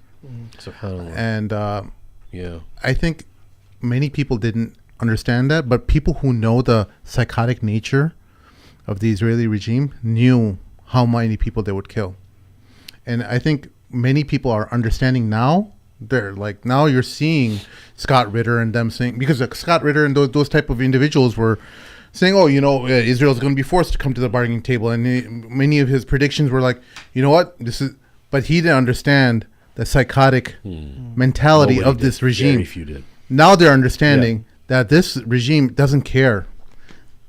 They're not operating from reason and ration and other faculties that human beings have to discern, to make a good judgment on things. Right? This is not that regime. This regime is trying to show. It's actually acting like almost like a crazed, vengeful woman, almost, where it wants to. You know, you ever see that? You know, after a terrible like breakup or something, a woman will come and just like destroy a car or something.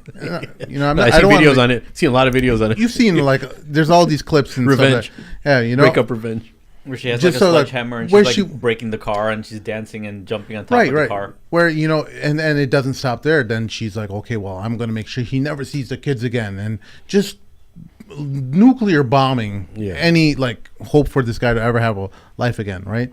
Now, I'm not saying I know there's guys who do incredibly terrible things to women and stuff like that. This is not a gender war. Anyone who thinks that this is just a single example of how a vengeful person operates, where they want to completely obliterate the other person from having a normal life. This is how that state is operating. It's almost like that. It's a macro expression of a psychotic individual. But the scary thing is, Sim, even like a few steps deeper than that, is every accusation that they make against the Palestinians. I mean, they when they say Hamas, they're referring to Palestinians, right? Yeah. And I hate this notion of, you know, the Israeli Hamas war. That's not what it is. But anyways, just confession. It is. Yeah. They're every accusation, the human animals, whatever they say about the Palestinians and how evil the Palestinians are, it's actually exactly what the Israelis are actually like. It's a confession. It's a confession. It's all a confession. And they know how evil it is. It's almost like in the sick mind. They know how evil it is, and they know how much the world despises it, so they're just going to tell the world that's what the oppressed are like, right? So it's a very crazy world, but alhamdulillah, the world is seeing it. I think Muslims have been talking about it for a long time. Muslims have been talking about it for a long time, but now the world is actually seeing the craziness. I think that the reason why Israel is acting so crazy is that you know, the operation that the Palestinian resistance did, it completely shattered their security, the image that they're this like world's best army, that the Mossad is the world's best intelligence, everything. And they're fighting so in such a crazy way because it's like a wounded animal that knows it's about to die. And so I kind of had a question that I want to throw back to you, Ustad, is that you know, like once this collapses, this colony collapses, and the empire behind it has to pull out, and there's a power vacuum, and the you know, the states in that region fall in on itself. Do you think Turkey has the potential to step in and become a regional power or a semi-regional power. I already feel like they are becoming a regional power. And what are your thoughts on them recently breaking off ties with Israel? Yeah, and Turkey So- has a really weird love-hate relationship with Israel. So the Turkish Republic has a different type of relationship with Israel because in the 1950s, that's when Turkey joined NATO and was the first country in the region to recognize the state of Israel, right? And so it's had that historical attachment to NATO, and it has that particular memory of the Israeli state. So over the years, for Turkey, the question of normalization, relationships, it's never been part of a sort of like Muslim imagination. It's not come from that. So even when the Ak Party came to power, as far as they were thinking, is that we're working within the culture of the state remit. This is the culture of the state. This is how we've always operated, and so forth. So for them, I think to some degree, October the 7th did catch them off guard, because I don't think they were expecting this was what's going to happen. And one of the ways that the Turks tried to present themselves was the language of international law. This is usually how the Turks go down that direction. This is international law. This is what we think, and we're on the side of this. But the Israelis were just bypassing international law. So then it creates a sense of confusion, like, okay, what tools do we have available to ourselves? Very little. Now, I don't know to what degree they were internalizing the idea of trading or not trading with them is an issue or non-issue, right? And I don't think that maybe there was an understanding that to what degree society was hurt by this in terms of the issue of the trading.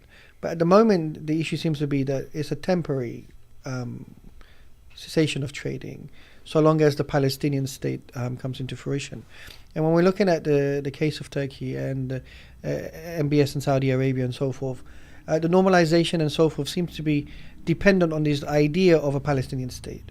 This is what they're putting out there. So this is giving you an indication of what the United States of America is actually thinking and how it's using its regional actors to sort of like, I'm not saying Turkey's a regional actor, but for sure the conversations that have happened in the corridors and how it's been projected out for Muslim consumption, so that the Muslims kind of become acclimatized that this is a possibility. And the idea after this genocide of the Palestinians having some type of state could be perceived as a victory for people who are pro-Palestine, because finally we've got our state, we've got recognition, we're in the United Nations and so forth. And this is the possibility that the Americans are probably banking on, right?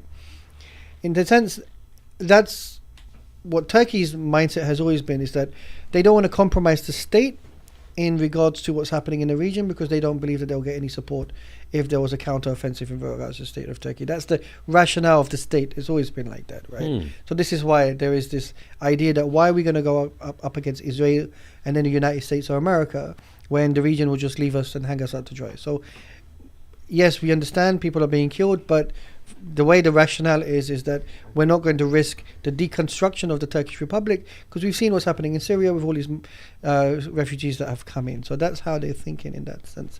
Now, going forward, if we were to imagine and create this imagination of an absence of an Israeli state and the absence of the United States of America, Turkey militarily has a capacity to do something, but intellectually there'll be a problem, because the Turkish state is predicated on the idea of a secular republic. The collapse of the empire puts into question the idea of secularism itself, in terms of the sort of like viability of secularism as a sort of like bastion of human civilization. So then there will be, I reckon, some sort of like internal struggle of trying to make sense of what is the Turkish Republic. So in some ways, the Turkish Republic unknowingly is kind of attached to the Western worldview about understanding yourself, because it's a secular republic, and Western civilization is attached to the notion of secularism.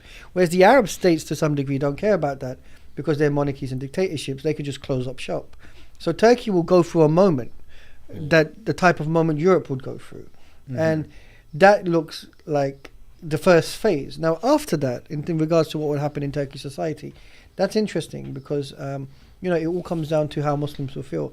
And I'm not quite sure. But if you're asking about their military capacity and capability, they have the resources and the capacity to be a regional power for sure. In that sense, they operate as a very different regional power. The Iranians use their proxies. The Turks don't operate in that way at all. And in fairness to the Turks, in regards to it being a regional player, in the Arab world anyway, it's the weakest regional influencer. in comparison to Egypt, Saudi Arabia, and even the Iranians. In that sense, those of us who live in Turkey knew that the Turks were not going to do much. Now, the reason why Muslims are upset, and understandably so, is because for so years they've been drinking from the Kool-Aid of the rhetoric that they've been hearing coming from the presidency and so forth, right? And so there's an agitation that for so long this is what's being said in rhetoric, where now's the time to be counted. Why is nothing being done here? But that was some really good Kool-Aid, though. Yeah, It was. understandably. People loved it. And I understand, but what I always try to explain to people is, yes, there is the ability of, in the case of Turkey anyway, of the ability of the leadership of the Turkish Republic, but the state itself has a particular rationale. And to understand the rationale of the state in that sense. And the Turkish presidency is under the framework of the culture of the nation state. And so it's not going to move out from that. It may push the boundaries a little bit, but so what it requires is a huge shift in mindset from the state rationale to be able to do something. So here they are all imprisoned by the sort of like colonial structures that have come into being. So those of us who lived in Turkey didn't expect Turkey to do anything. We were aware of that. Okay. So yeah. But I understand the sentiment the Ummah had, for sure. Yeah. But as far as the AKP losing, a lot of its support, I think many people, at least from the outside, are seeing that are the ones losing support. The AKP is losing support from people who are feeling the pain of Gaza and the inaction that their government has done. Is that actually what you're seeing, or is that unrelated? It's a bit more complicated than that. I mean, for sure, one of the things is that this government, and Erdogan in particular, has been in power for a very long time. So there's a particular level of fatigue here. So it'll be interesting to see when the next elections happen, who the AK Party put forward in that sense. And it's very, just like I watch football, and we always joke about, it's very hard to now follow Jurgen Klopp, because I support Liverpool. So when you have a charismatic leader who's been in power for that long, and the machinery to some degree has become dependent on the charisma of that leader in that sense. When that leader leaves, what type of vacuum does it leave in the political structure? And what type of intelligence does the constituent that votes for that leader have in regards to making sure that the candidate that belongs to that leadership culture gets the next candidacy? And that's a very difficult question to answer right now. The hope is, and the assumption is that the Muslim vote would return to support the next candidate, which some people believe is the current foreign minister. If that is the case, then what you're currently seeing in the next generation of Turkish politicians is, unlike the previous generation, they're a lot more technocratic. And so we're probably going down a group of politicians who are technocrats in that sense. And what type of cultural shift would that create within the political establishment, perhaps, in that sense? But within the next 3-4 years, it would be very interesting to see what happens on the ground, because the economic crisis did hurt them. The earthquake has hurt them. The Syrian refugee crisis has created a shift in dynamics. And there's still, I think we won't know the impact of the Syrians coming to Turkey until another 10 years, perhaps. And this is very interesting. It might be off topic, but one of the key things about the Ottoman Empire and the success of the Ottoman Empire was predicated on two things. One was meritocracy, and two, the Ottomans were good with migration. Refugees came into the Ottoman Empire all the time, and they had no problem with it. Similar to the United States of America in that sense, like anyone who came into the US. So the US don't create the best minds, they take the best minds, right? In that sense. And this was the thing that the Ottoman Empire was good at. The Turkish Republic is unable to do that, because the culture that's created around Turkish identity means anyone who's a migrant who comes in is still seen as a pariah in that sense. So will the migration change that in the next 10 years? And will Turkey have the ability to evolve as a state? Because all states evolve over time. And that's what we're at the moment. I think that's... feel- I'm sorry, go ahead. No, do you, like, you've lived there for a while. Do you feel like you will never be Turkish, or do you feel like a sense of, hey, as long as I kind of speak Turkish good enough and adopt some culture, it's all good? So Turkey and Japan are two unique countries that I've spent quite some time in, and they reflect a particular cultural homogeneity, even within its kaleidoscope, that they understand, which is very hard for somebody on the outside to really penetrate in that sense. It's really difficult. You do get accepted but there's a degree of acceptance still. So even though Which is odd, though, from the outside, because Turkey was a melting pot for so long. under the Ottoman Empire, Yeah. for sure, right? So then what you then see is, and sometimes people don't appreciate this, is that the collapse of the Ottoman Empire was very traumatic for the Republic. So it created a tremendous insecurity regarding the colonial powers, and as a way of rescuing themselves, they projected a superiority as being the Turk. And so what you have in the machinery is an inferiority and superiority sort of like fused into one, right? And Wow. that's where we're at in that sense. Like at least on a facial level, like you see, Turks can look like Western Europeans. They can Absolutely, look like, because they are. They can look Turkic from, almost Mongolian looking. Right. So that there's this, Yeah. like, wait, so it's just your language you're trying to protect? Like, Right. what else is there about And so, being a like, Turk? what we've seen in terms of movements, migration, and so forth, and you asked me about myself, people are very accepting in everyday lives in terms of the way they interact with me. They have not been inhumane to me or anything of that sort. There are forms of racism I felt from time to time, but not from people I know. But even that, because of the nature of the homogeneity of the nation, it's very hard to be able to feel American, like a Pakistani coming to America and after 5 years getting a green card and saying, I'm American.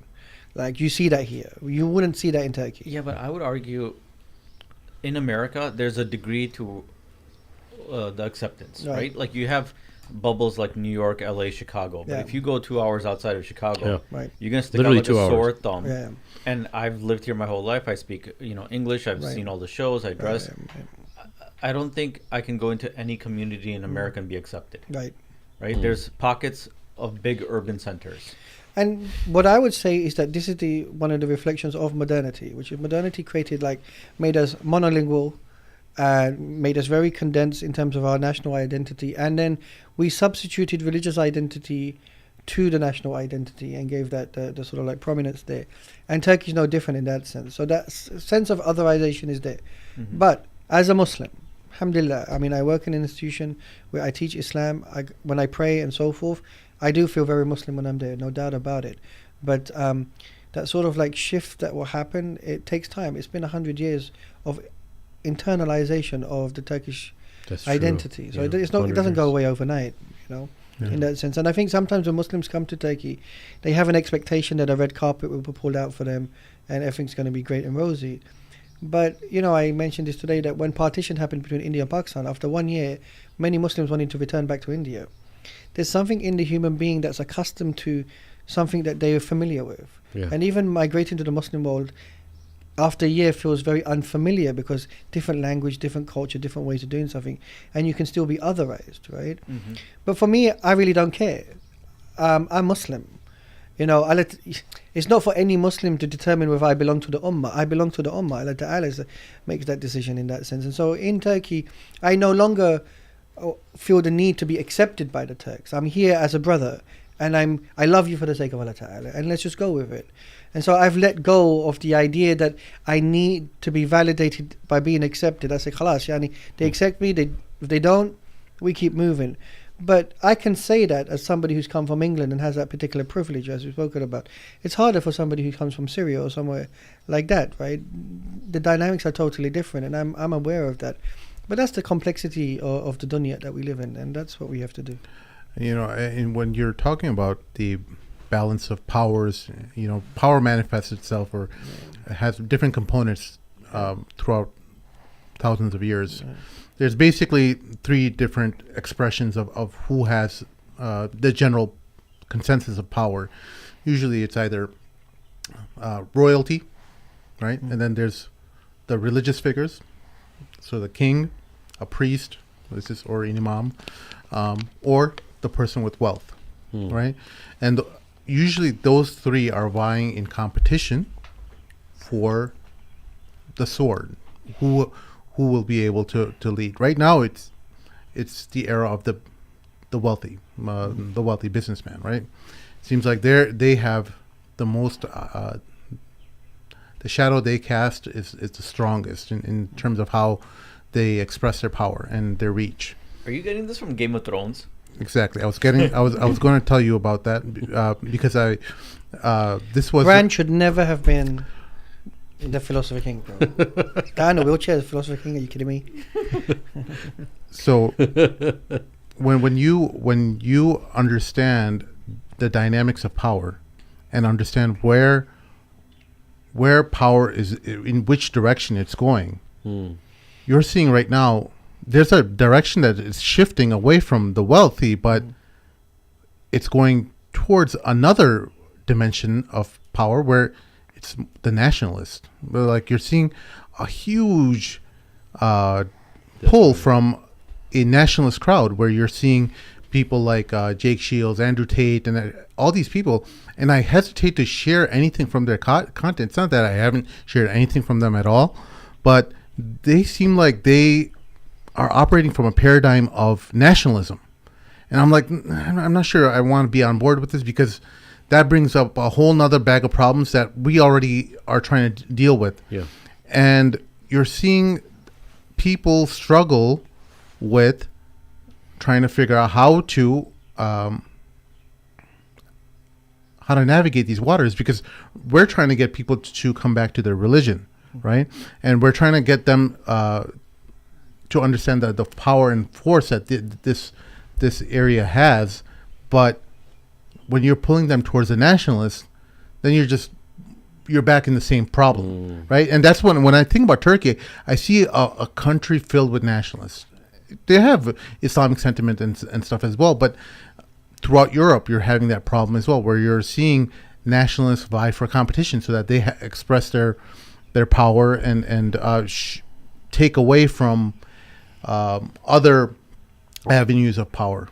I think Euro-America is becoming more nationalist, but throughout the Muslim world, I saw a poll or a survey done recently that said that they're becoming more religious, not less religious. And as their economies grow and they're coming out from the yoke of colonization, they're becoming more and more religious. So what's interesting about nationalism in itself, we have one of two possibilities. One is that we're going to go totally down a nationalism 2.0, or two, this is an indication of the fragility of nationalism. That's why they're doubling down, right? And there's only so much. Are you talking about Turkey in specific in that? No, just in general. In general, yeah, okay. the general phenomena, right? So what you do is you keep pumping in the drug until the drug doesn't work anymore, and so forth. And so it seems like this is a moment that we are seeing where there's a doubling down in terms of the nationalist discourse. In some ways, to try to address some of the other sort of like manifestations in Western society with the liberals and the left and so on, right? So we're doubling down as a way of having a strong national identity, because there's a deconstruction of what it means to be whatever it is that you mean in that sense. But the problem with that is that when you double down that aggressively, it shows a particular type of fragility, right? In that sense. So it's still in trouble, because anything that's man-made is going to have this problem here in that sense. Now, once again, Israel and Gaza, and it's exposed in that. We're seeing sort of like students in Germany unable to protest, where the machinery is coming down on them. And you're looking at that and saying, how is that even possible? What's going on here? And so you start to realize that, can they sustain this? And I'm not sure they can. So, but like I said, they're not analyzing it in the way that we're having this conversation right now. No one's having these frank conversations in this way. They're just saying, let's just keep moving forward. We're on the train right now. And in that sense, and I think this is where, once again, Muslims need to really pay attention in terms of what's happening in the dunya. They need to understand what's happening in China, what's happening with the Russian thing with Ukraine, what's happening with the Europeans, what's happening with the possibility of trying to arm Germany and Japan, what's happening in the Muslim world. And this is why this sort of like, I've said this before, that you need to have a historical sort of understanding of what happened in the world, and you need to be politically aware. This is not the time to be apolitical, in fact. There needs to be political literacy here in order to understand what's the next move. And this is, for so long, we convinced the younger generation of being apolitical as a way of not getting them into trouble. Insan is a political agent by default. Yeah. So the problem is not that they should be political or apolitical. They need to be politically literate. And that literacy is missing right now. And so in that sense, this is why we need to step up and start speaking about some of these issues, because they do matter to us, right? Of course. In that sense, they're important. And that's the speech. I mean, that's exactly what it is. You have to have frank conversations, right? Yeah. And that's what we've seen, especially in this conflict, quote unquote, is the silencing of conversation. Right, absolutely. And there has to be one rhetoric that has to go through in order for this thing to keep this facade alive, to keep these curtains the way they were built and meant to be, and and keep having the frank conversations. Look, a lot of us are going to have to sacrifice to say what is, as long as you're speaking the truth, that's all that matters. That's the only way Allah's going to be happy with you. And people, your reputation is very temporary, and what people built up about you. Look, sometimes I was thinking about that as far as like reputation, right?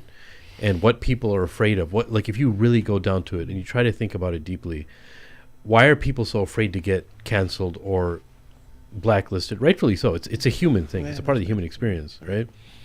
But a lot of it comes down to, this is just my humble opinion, is the effect that people have built up in their world, a certain reputation about you, and you build up a certain reputation of other people in your own world. Like, we're all a part of each other's world, right? After sitting with you, I've built up a certain reputation with you. I built up a world about you. I built up a world. And people understand that, and we want to maintain that world about ourselves, right? Especially if we come from good families, we come from a good religious understanding. We don't want anything to mess with that reputation, because it's embarrassing, and it's just against human nature to have all of that crumble. So imagine that on such a huge magnitude, right? Absolutely. Right, and this facade that's been going on for over 75 years of this world that's been built, and it can't crumble, but it's coming down. It's crumbling now. Well, fundamentally, as you mentioned, the reputation's gone. It's gone. It's gone. It's gone. And you don't have to convince us Muslims about this. People in your own civilization are saying the reputation's gone. Yeah. And shamelessly, they're trying to resuscitate it, but it's over. It's dead. It's a corpse in the end of the day. And it's just like, how long till you bury it? So this is why I say to Muslims, like, wake up and smell the coffee a little bit. People may believe in the region, and we're very presentist in the way that we think that, okay, fine, this is just going to continue in this way. But I'm not sure. I mean, one of the things about insan is we're complicated, and from Islamic history, alhamdulillah, we're still here. We haven't gone anywhere in that sense. Ustad, as we wrap things up, I just want your thoughts on what we kind of started off with in terms of AI. How much thought have you put in about the direction AI is going in? And the amount of time I've put into studying this is a decent amount, and it terrifies me. And I don't think people realize how their entire existence is under threat in terms of their ability to make money, the long-term objectives, where people are thinking that, so what if a lot of jobs are lost? By that time, we'll have universal basic income, where you'll just be operating on social welfare, and the ramifications of this is actually terrifying. And I want your thoughts on that. Yeah, it's interesting because even at the conference, I'm listening to tech guys just present their ideas, because I'm still trying to negotiate it for myself. Yeah. I'm of the disposition generally that any form of idea or tech, because tech is value laden, right? When it comes into the world, and AI has been around for a while, but the speed in which it's moving right now, that the Muslim thinker should look at that tech and say, okay, what are the ramifications of this? What are the threats and the possibilities here? And what's the trade-off? And trying to, as you say, go through the permutations and not just dismiss it and saying, it'll be fine, we just keep moving and so forth. I think that would be very, lazy from the Muslim and to do that. What's interesting here is what we're learning as well is the Ummah itself, by and large, is not in control of what the AI is doing. We are just becoming subservient to that in some ways. And if we want to rein it in, one, it's not just the issue of how we feel about AI, but what is the alternative to that, and what is the balance that we want to bring in our lives. Fundamentally, whenever new techs come into the world, they do create a particular surplus in one space, and it creates an agitation in society. The Industrial Revolution is an indication of that. That tech, that doesn't mean that insan doesn't find a way of surviving. It does. I'm not of the belief that Terminator 2 is turning up or something like that. I'm of the belief that enough insan cannot create something more elevated than what Allah Ta'ala created, which is insan. But what we can see is that we should, I think, keep probing and asking questions, and the difficult questions, to those people who are supporters of AI because of the concerns, valid concerns we have, that could be detrimental to the community if we just go 2 foot in blindly. So if I can, sorry to cut you off. I hope you're finished. So I'm really curious now of why are you so scared about AI? Although imagine 20 million truckers that are in the United States. There's a significant amount of this population are just truck drivers. Imagine those being self-driven by a robot, error-free. They've gotten to a point where there's just zero error margin in terms of accidents and stuff. Imagine what all those people will do. That's just one sector, okay? Yeah. I know for a fact, like my own profession, I know my job will eventually be replaceable with a artificial. Same thing with a lot of developers. And I know, just because I know the factors or the variables and the different analytics that are being looked at, I'm like, oh, soon I'll be able to be replaced. No, I know. And there's no getting around that. So I'm stocking up with guns and bullets for the robot revolution. No, I'm glad I want to talk about the preppers thing with you, maybe on another podcast, because I'm really interested in that. Skynet's coming, guys. The reason you heard it here on Man Mamluks First.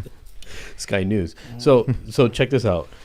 I understand that, but what I'm not understanding why the purpose is of people talk like there's like I think instructors. Just think about instructors. No, the amount of people who are just learning from. No, I know. I use ChatGPT all the time. I use a free version, and I'm like addicted. Imagine to it now. An AI representation of Dr. Yakoob right here. No. Who's just talking about Ottoman history and pulling out all kinds of different references. I know. And showing you. But what I'm saying is, I believe that there's no stopping. I don't think there's anything that anyone.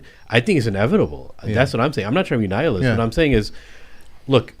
There's a natural decay. This is my personal opinion. There's a natural destruction, a progressive destruction that happens with human beings the more advanced that we get. Yeah. The more advancement means just further to the further to destruction. And I'm not trying to be nihilist. What I'm trying to say is, what I mean by destruction is, it's a very destructive thing to be advanced, but it's what humans are craving to do. Yeah. It's what humans do by naturally, right? So when we've developed and we come to this level of development of technology, and you can have artificial intelligence, I find it's almost impossible for the human, especially the humans that we have running this world and what we've already set up, and we want more advance and more advance. Insan is not settled. If you give him one mountain of gold, he wants a second, right? Yeah. I think that it's inevitable, and I think that we can have conversations about it, and I think it's good for scholars to know about it. I'm trying to understand through the conference of are they having an understanding of what AI is, the reality, or how do we understand it and move away from it? No, I mean, I think at the moment they're just trying to make sense of what make it sense is. Of it. This is the first phase of it. Got it. For me, there's just 2 issues. One is we should think about the direction AI is going on, but 2, exactly. In terms of, so we're careful about what it's doing, but 2, also, how can we then resuscitate traditional modes of being a human, right? So I continuously still use the pen and paper. Of course, I use ChatGPT, Grammarly, and so forth. I'm aware. Yes, sir. But at the same moment, I try to go into nature. I try to use, like I said, the pen and paper. I try to minimize my use of the phone and so forth. So on the one hand, there is a recognition of going forward. But when we're going forward, what happens is often we abandon traditional norms and modes of knowledge and behaviors. And I think that's a mistake. Yeah. So the key is to go back into the tradition, one, and then look at this movement forward, but then say, can we curtail it if it's a concern, and how much do we control it and so forth. And when you said about AI, my main concern was what the Israelis did using AI. Yeah. Right, in terms of weaponry and technology in that sense, and the way that they were obliterating Palestinians in that sense.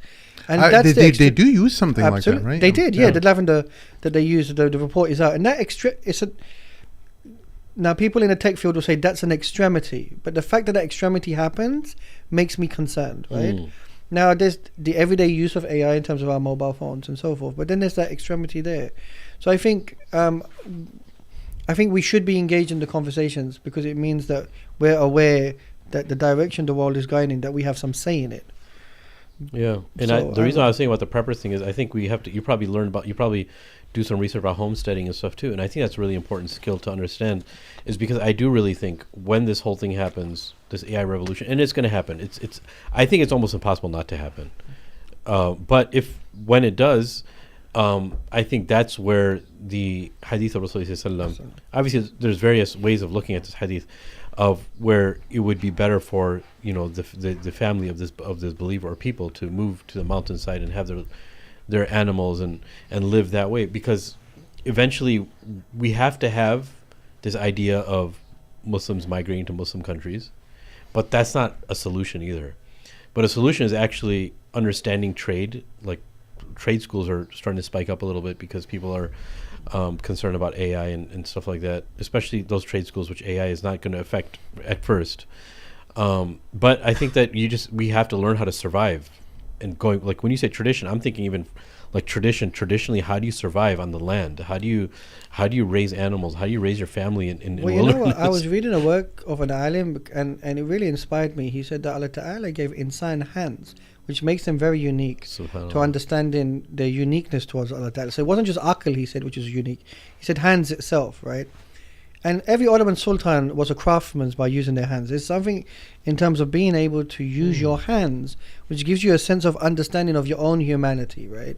In that sense. And what technology is doing is not only creating a distance between human beings and a distance regarding time and space, but it's also creating a distance upon yourself in terms of your own faculties that you have in front of you, where people are like going through the digits on their phone, but not going out and using their hands and being craftsmen and so forth. So on a very primitive level, I started just doing Lego at home, just nice. To use my hands, and I felt a sense of accomplishment. But then I used my hands. Okay, you know what? I want to do some crafting. I want to do some writing with the pen. I want to do some calligraphy. Absolutely, because your hands are designed not just to type away on the keyboard. And this is what I mean, that we're somehow forgetting what it means to be human in that sense. Yeah. So I do believe when I talk about going back, is to understand your own fitrah, that these things are designed for you. There's a reason why Allah Ta'ala in the Quran says Al-Qalam. He mentions the pen. And when I'm still teaching my students, I say, look, I don't mind that you're using PDFs and I don't mind that you're writing on screen, but I still want you to use the pen and paper. Yes, sir. I still want you to flip backwards and forwards. It's better for your brain. The too. Mus'haf is still the Mus'haf. Yes, sir. I don't care if you have it on your iPad. Yeah. I want you to flick. So there is something you realize in that sense. And that maintenance of the tradition simultaneously with the introduction of text is something which is part of our tradition. We shouldn't forget that. Yes, sir. The Ottoman Empire and our Ottoman forefathers were really good about balancing technology and nature. That's right. And I think, with this AI revolution, if we can look to their history, take gems from it and apply it to the future, absolutely, we can kind of navigate this and hopefully come out with some semblance of humanity. Absolutely. Yeah. And any other courses? I think we were going to talk about some of the courses. Yeah. Well, can you talk about your courses that you're offering? Yeah. So I'm teaching history on a platform called alqasas.org. The idea was we started off this platform as a way of trying to teach Islamic history to Muslims primarily, from the Islamic perspective, in that sense, to try to give them a sense of meaning in regards to being attached to the Islamic past. At the moment, the project has been fundamentally me teaching Ottoman history, and I have my sense of students and so forth. The hope would be going forward that we can find more Muslim instructors who are teaching various different forms of history in their fields of expertise, because one of the things that I heavily emphasize on, and I said this in the workshop yesterday, is that books in the West are designed to be read, but books in Islam are designed to be taught.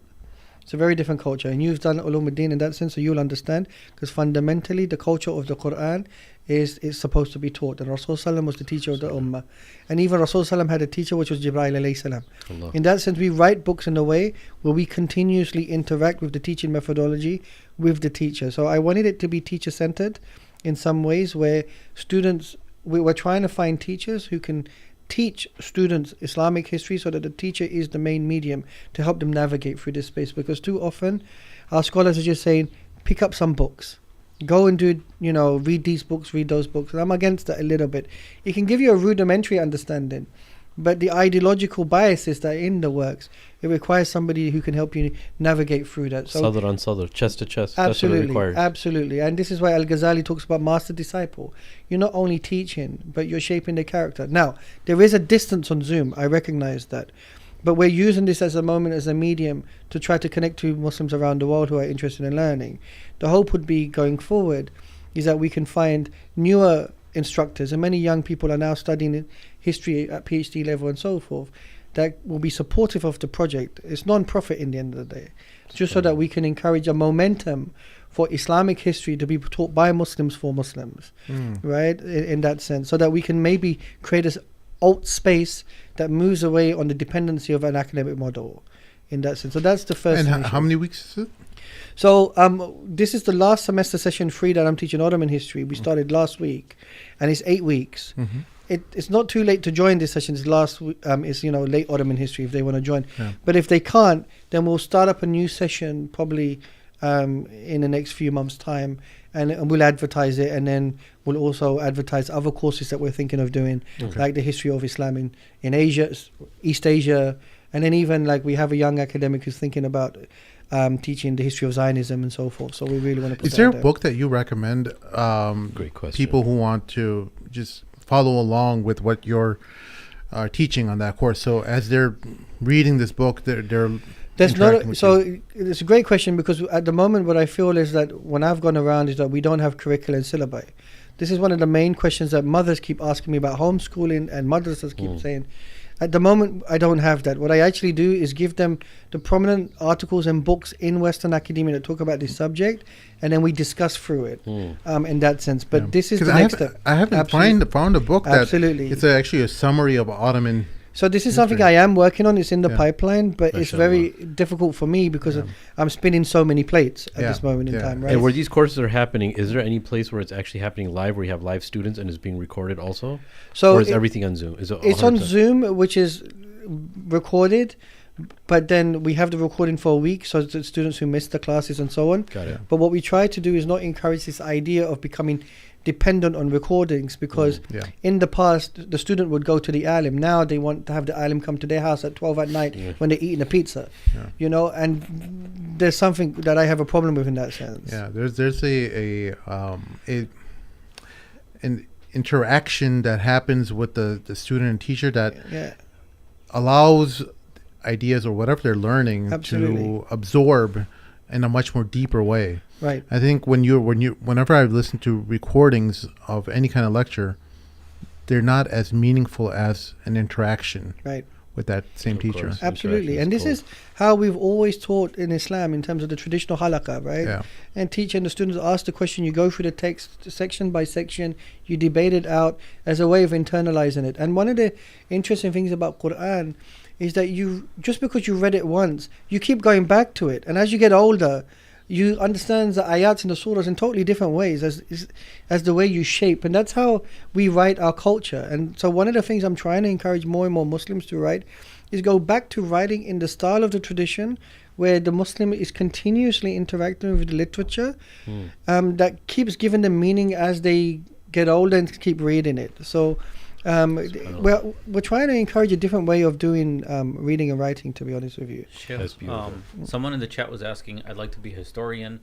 It was his best subject at school. How can I do this? And along with that, somebody else was asking, oh shoot, give me 1 second.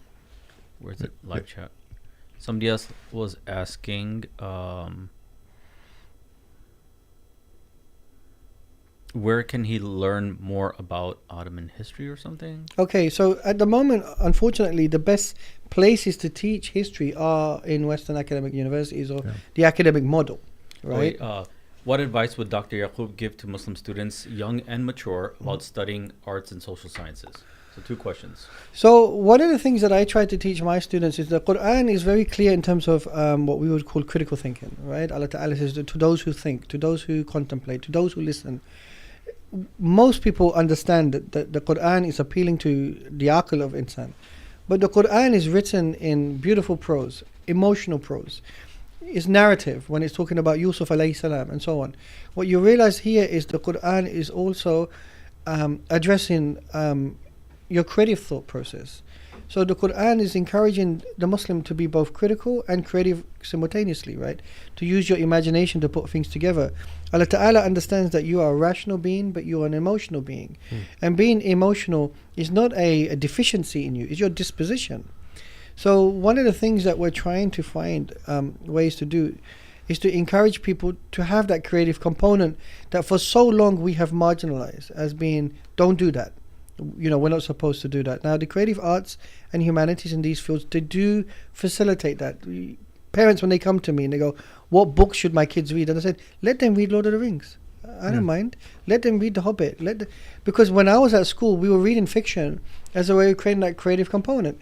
It was very helpful for me because now when I'm doing Ottoman history, I can use my creative faculty to start putting pieces together, right? Yeah. Say, okay, this is, you know, world building. It's brilliant. I watch, people laugh at me, I watch anime. And I love anime. Yeah, so I watch One Piece. It's humongous world building animation. I watch Naruto, Game of Thrones. Are you watching Solo Leveling? Yes. Avatar. It's great, right? I did watch Avatar when I was a blue kid. Avatar, the little The first boy one. Avatar. Yeah, the first one, Avatar 1. Yeah, that was so good. And so, you know, one of the things that I encourage that even fictional writing, which Muslims used to do a lot, is an indication that there is a particular imagination you use within the framework, but it can't be ridiculous because then audiences don't watch it. So when we look at Dune right now, Oh, Dune is, I love Dune. So Dune was written in 65 and Tolkien didn't like it much, but it was written in 65 and so many Muslims are looking at Palestine and then looking at Dune and saying, okay, wait, hang on a minute, this kind of makes sense to me.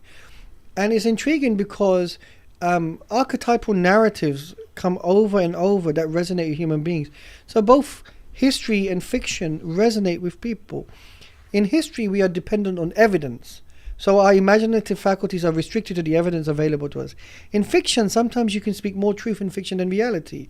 The imagination goes wild, but when people are watching Ultra, they sort of get ABC, right? Yeah. And so in that sense, I do encourage kids to go into these spaces. It's not a problem, but the community needs to then help and support them so that they also have some sort of traditional learning so that we don't lose them. A viewer is suggesting that you watch Gintama.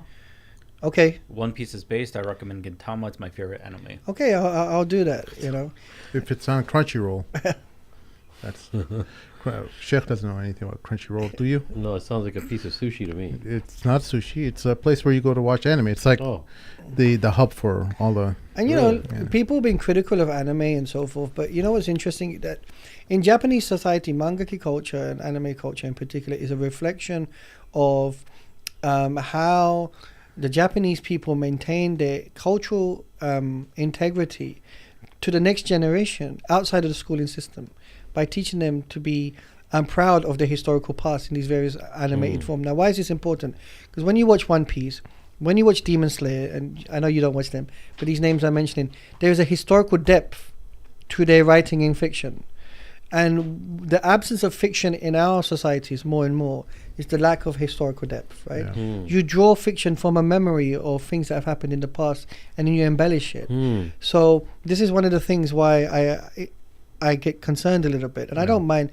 The parents come to me and say, should my kids watch anime? And I say, look, just see what they're watching. Yeah. You're the parent in the It's end the of the parent's day. responsibility. But I watched He-Man and Thundercats and I turned out okay. So, you know. Exactly. So don't be so I worried. think in the Western world, do you guys remember? I don't know if you saw Akira. I think that was Yes, in the that's Western right, world. that's right. That's what kind of started, I think, the anime culture. Right? Akira started everything. Right? It did. Akira, and then that was the other one too. Gundam Wing. Gundam. The Gundam was huge. What's the one with the really bad ending that everyone loved, but then the ending was really bad? Ninja Scrolls. Ninja Scroll was really important. It's not I coming. can't remember. Yeah, I used to watch some of that back then. My older brother used The to girl watch with the it, so- purple hair, man. The aliens are invading their... Newer or older? They're older from back then. Purple haired aliens? It's It's all right. It's crazy how this podcast is going down this note. Has anyone ever told you? No, go I ahead. think this is really important because, look, even in Islamic culture, especially like the Farsi literature and Absolutely. stuff, they would have so much fiction. Evangelion. Evangelion, yeah, okay. Oh. That's You're right. Got it. Yeah, like they would have so much fiction, but it was all rooted in either Sufi teachings or politics. Not just that. So Naqib al-Atas, when he was addressing sort of like the way the Orientalists spoke about how Islam came to the Malay region. And he said, you know, a lot of them used like puppets and mythology and poetry and so forth, multiple ways to speak to the arts. audience, Yep. right, in that sense. So the kids are watching this stuff anyway. It's not like 1001 Nights, right? Like Alpha Layla Layla is famous for what he Yeah. did. Aladdin and Ali Baba and the 40 Thieves all Ooh, I have comes a from this. I have an old 1001 Nights book right yeah, there. and all of them Really? had like a very good moral to teach the kids. Absolutely, Yeah. and this is what's important here in that sense. So once again, for me, history is not just about political science or history and so forth. In many of the fields, Muslims, you know, fundamentally, Iqbal talks about this, that Muslims were really studying history, and then they were able to have a more wholesome understanding of themselves and go into these other fields and then use their expertise. This is my first book. Oh wow! The first Arabian Nights. Okay. Wow. It's old when I got Right. when I was 10 or 11 years old, and this was my first big boy book, and it's old, and you can't even Yeah. find this copy anymore. It's Right. That's crazy. it's Because I remember when I was even learning Arabic, there were like a lot of it's the got that old book smell.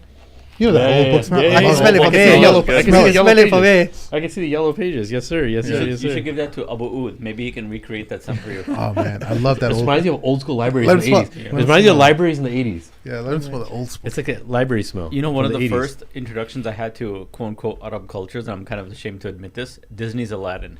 Really? Right. Yeah, but like that was such a immersive story. Yeah. And then my mom and dad told me like, "Oh, this is from Aladdin, 1001 Nights. yeah. This is Aladdin." I'm like, Yeah. "What the heck is 1001 Nights?" Yeah, yeah. And then they told me about this huge collective of stories from the Muslim world, and they drew inspiration from China, India, Central Asia. Yeah. It was And, an international inspiration, man. Yeah, and it kind of like opened my eyes. Like, I never knew that there was this culture of Muslims, and I was like 8 years old, right? Yeah, And we were living in like 30 years ago, the Muslim community wasn't as developed. Yeah. My only connection to Muslim culture was That's interesting. Disney's Aladdin.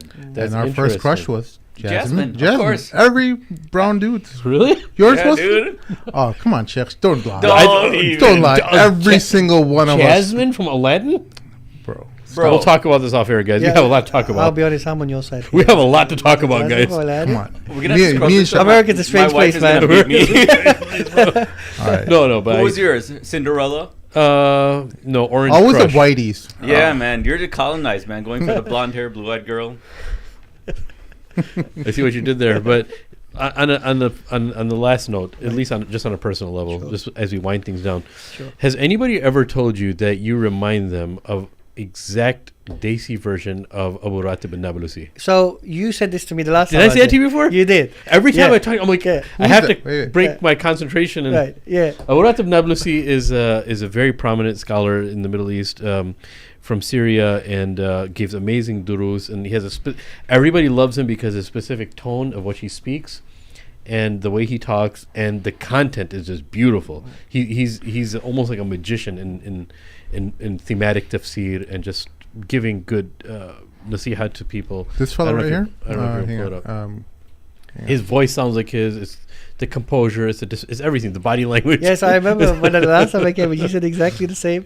Have you seen him? Have you smiled. seen him Yeah, before? absolutely. Yeah. Okay. You know, and I even sent it to my Syrian friends, and they were laughing. This is an older clip of him, Yeah. but yeah, you if you listen to his talks, you'll know what I'm talking about. Even if you don't understand Arabic. By the way, if you're learning Arabic, you want to hear something really nice. His Arabic is beautiful, man. Oh yeah. He got a beautiful Shami Arabic. I'm from Hashem. I'm trying to get into Arabic poetry, so Yeah, well, you're gonna it's love him. way beyond my skill you level, could- but You could But also it's- watch Arabic anime. So when I was in Syria, am. Captain Majid, I've been watching Sherlock Holmes in Arabic, we used to watch Conan. and then I got sad because I didn't understand so many Because words. the Fusha is quite clean in Yeah, the yeah. kids' Yeah. cartoons. It is. It's very Yeah. clean. yeah. Yeah. So Ratib al-Nablusi. Abu Ratib an-Nablusi. He's I'll show a- you afterwards. Yeah. He's got some poems or no? I mean, it's not some poem. He's not a poet in that sense, but you have to watch some of his stuff where he. Yeah. Give me some poets. I will. Inshallah. All right. Anything else, Sheikh? No. Anything else? Our Anything- guest. Go- No, Doctor, just Professor. thanks a lot for having me and allowing me to just you're minding my brain. I appreciate that. You know, Alhamdulillah, in man. that sense, I just I- pray to Allah Ta'ala that He returns the Izzah back to this ummah. I mean, Yeah. I pray to Allah Ta'ala that He continues to protect our people, and inshallah we see a positive change in the world that we're in right now. You know, I follow you on Twitter, and I know that I'm like, man, people know this one side of Dr. Yakoob as an Ottoman historian, but there's so many other sides to him. Let's use this podcast as a way to kind Yes, of just sir. show off some of Yes, sir. his different areas that he's passionate about and how he thinks about things. So Yeah, it's Thank you very inspiring, much. man. It's, I appreciate it. Can you give us some websites or Twitter handles, social media handles where people can follow you and learn more about you? So I'm only on Twitter because I'm not a social media guy. I'm trying to strip away from as much as I can. But I think my Twitter handle is what, Yakoob Ahmed 0. So YAK, I know it better than it. yeah, YAKOOBAHMED 0. So that's the Beautiful. only. And the website for your courses? It's alqasas.org. It's there. It's I put in the description. Yeah, so beautiful. So yeah, anyone who's interested, when we're teaching late Ottoman history and so forth, but even some ideas and comments are welcome so that we can develop the platform. And we're working on trying to create some momentum to get newer instructors who are Muslim orientated in that sense to try to support the I'm going to community. make sure to sign up my kids. Inshallah. I mean, All right. Thank you so much, Dr. Yakoob. Thank you very much for having me. Folks, help us out on patreon.com/the Every little bit helps. This is really important. This effort is entirely funded by you. We don't make any money off of any other avenues. This is only supported through you. So be proud of anything good that comes from this show, that it came from your efforts and your contributions. Jazakallah khair. Make sure you hit like and subscribe if you haven't done so already. We'll see y'all next time. Assalamu alaikum. I want their leader brought here. I want him brought to me. I want the revolution crushed.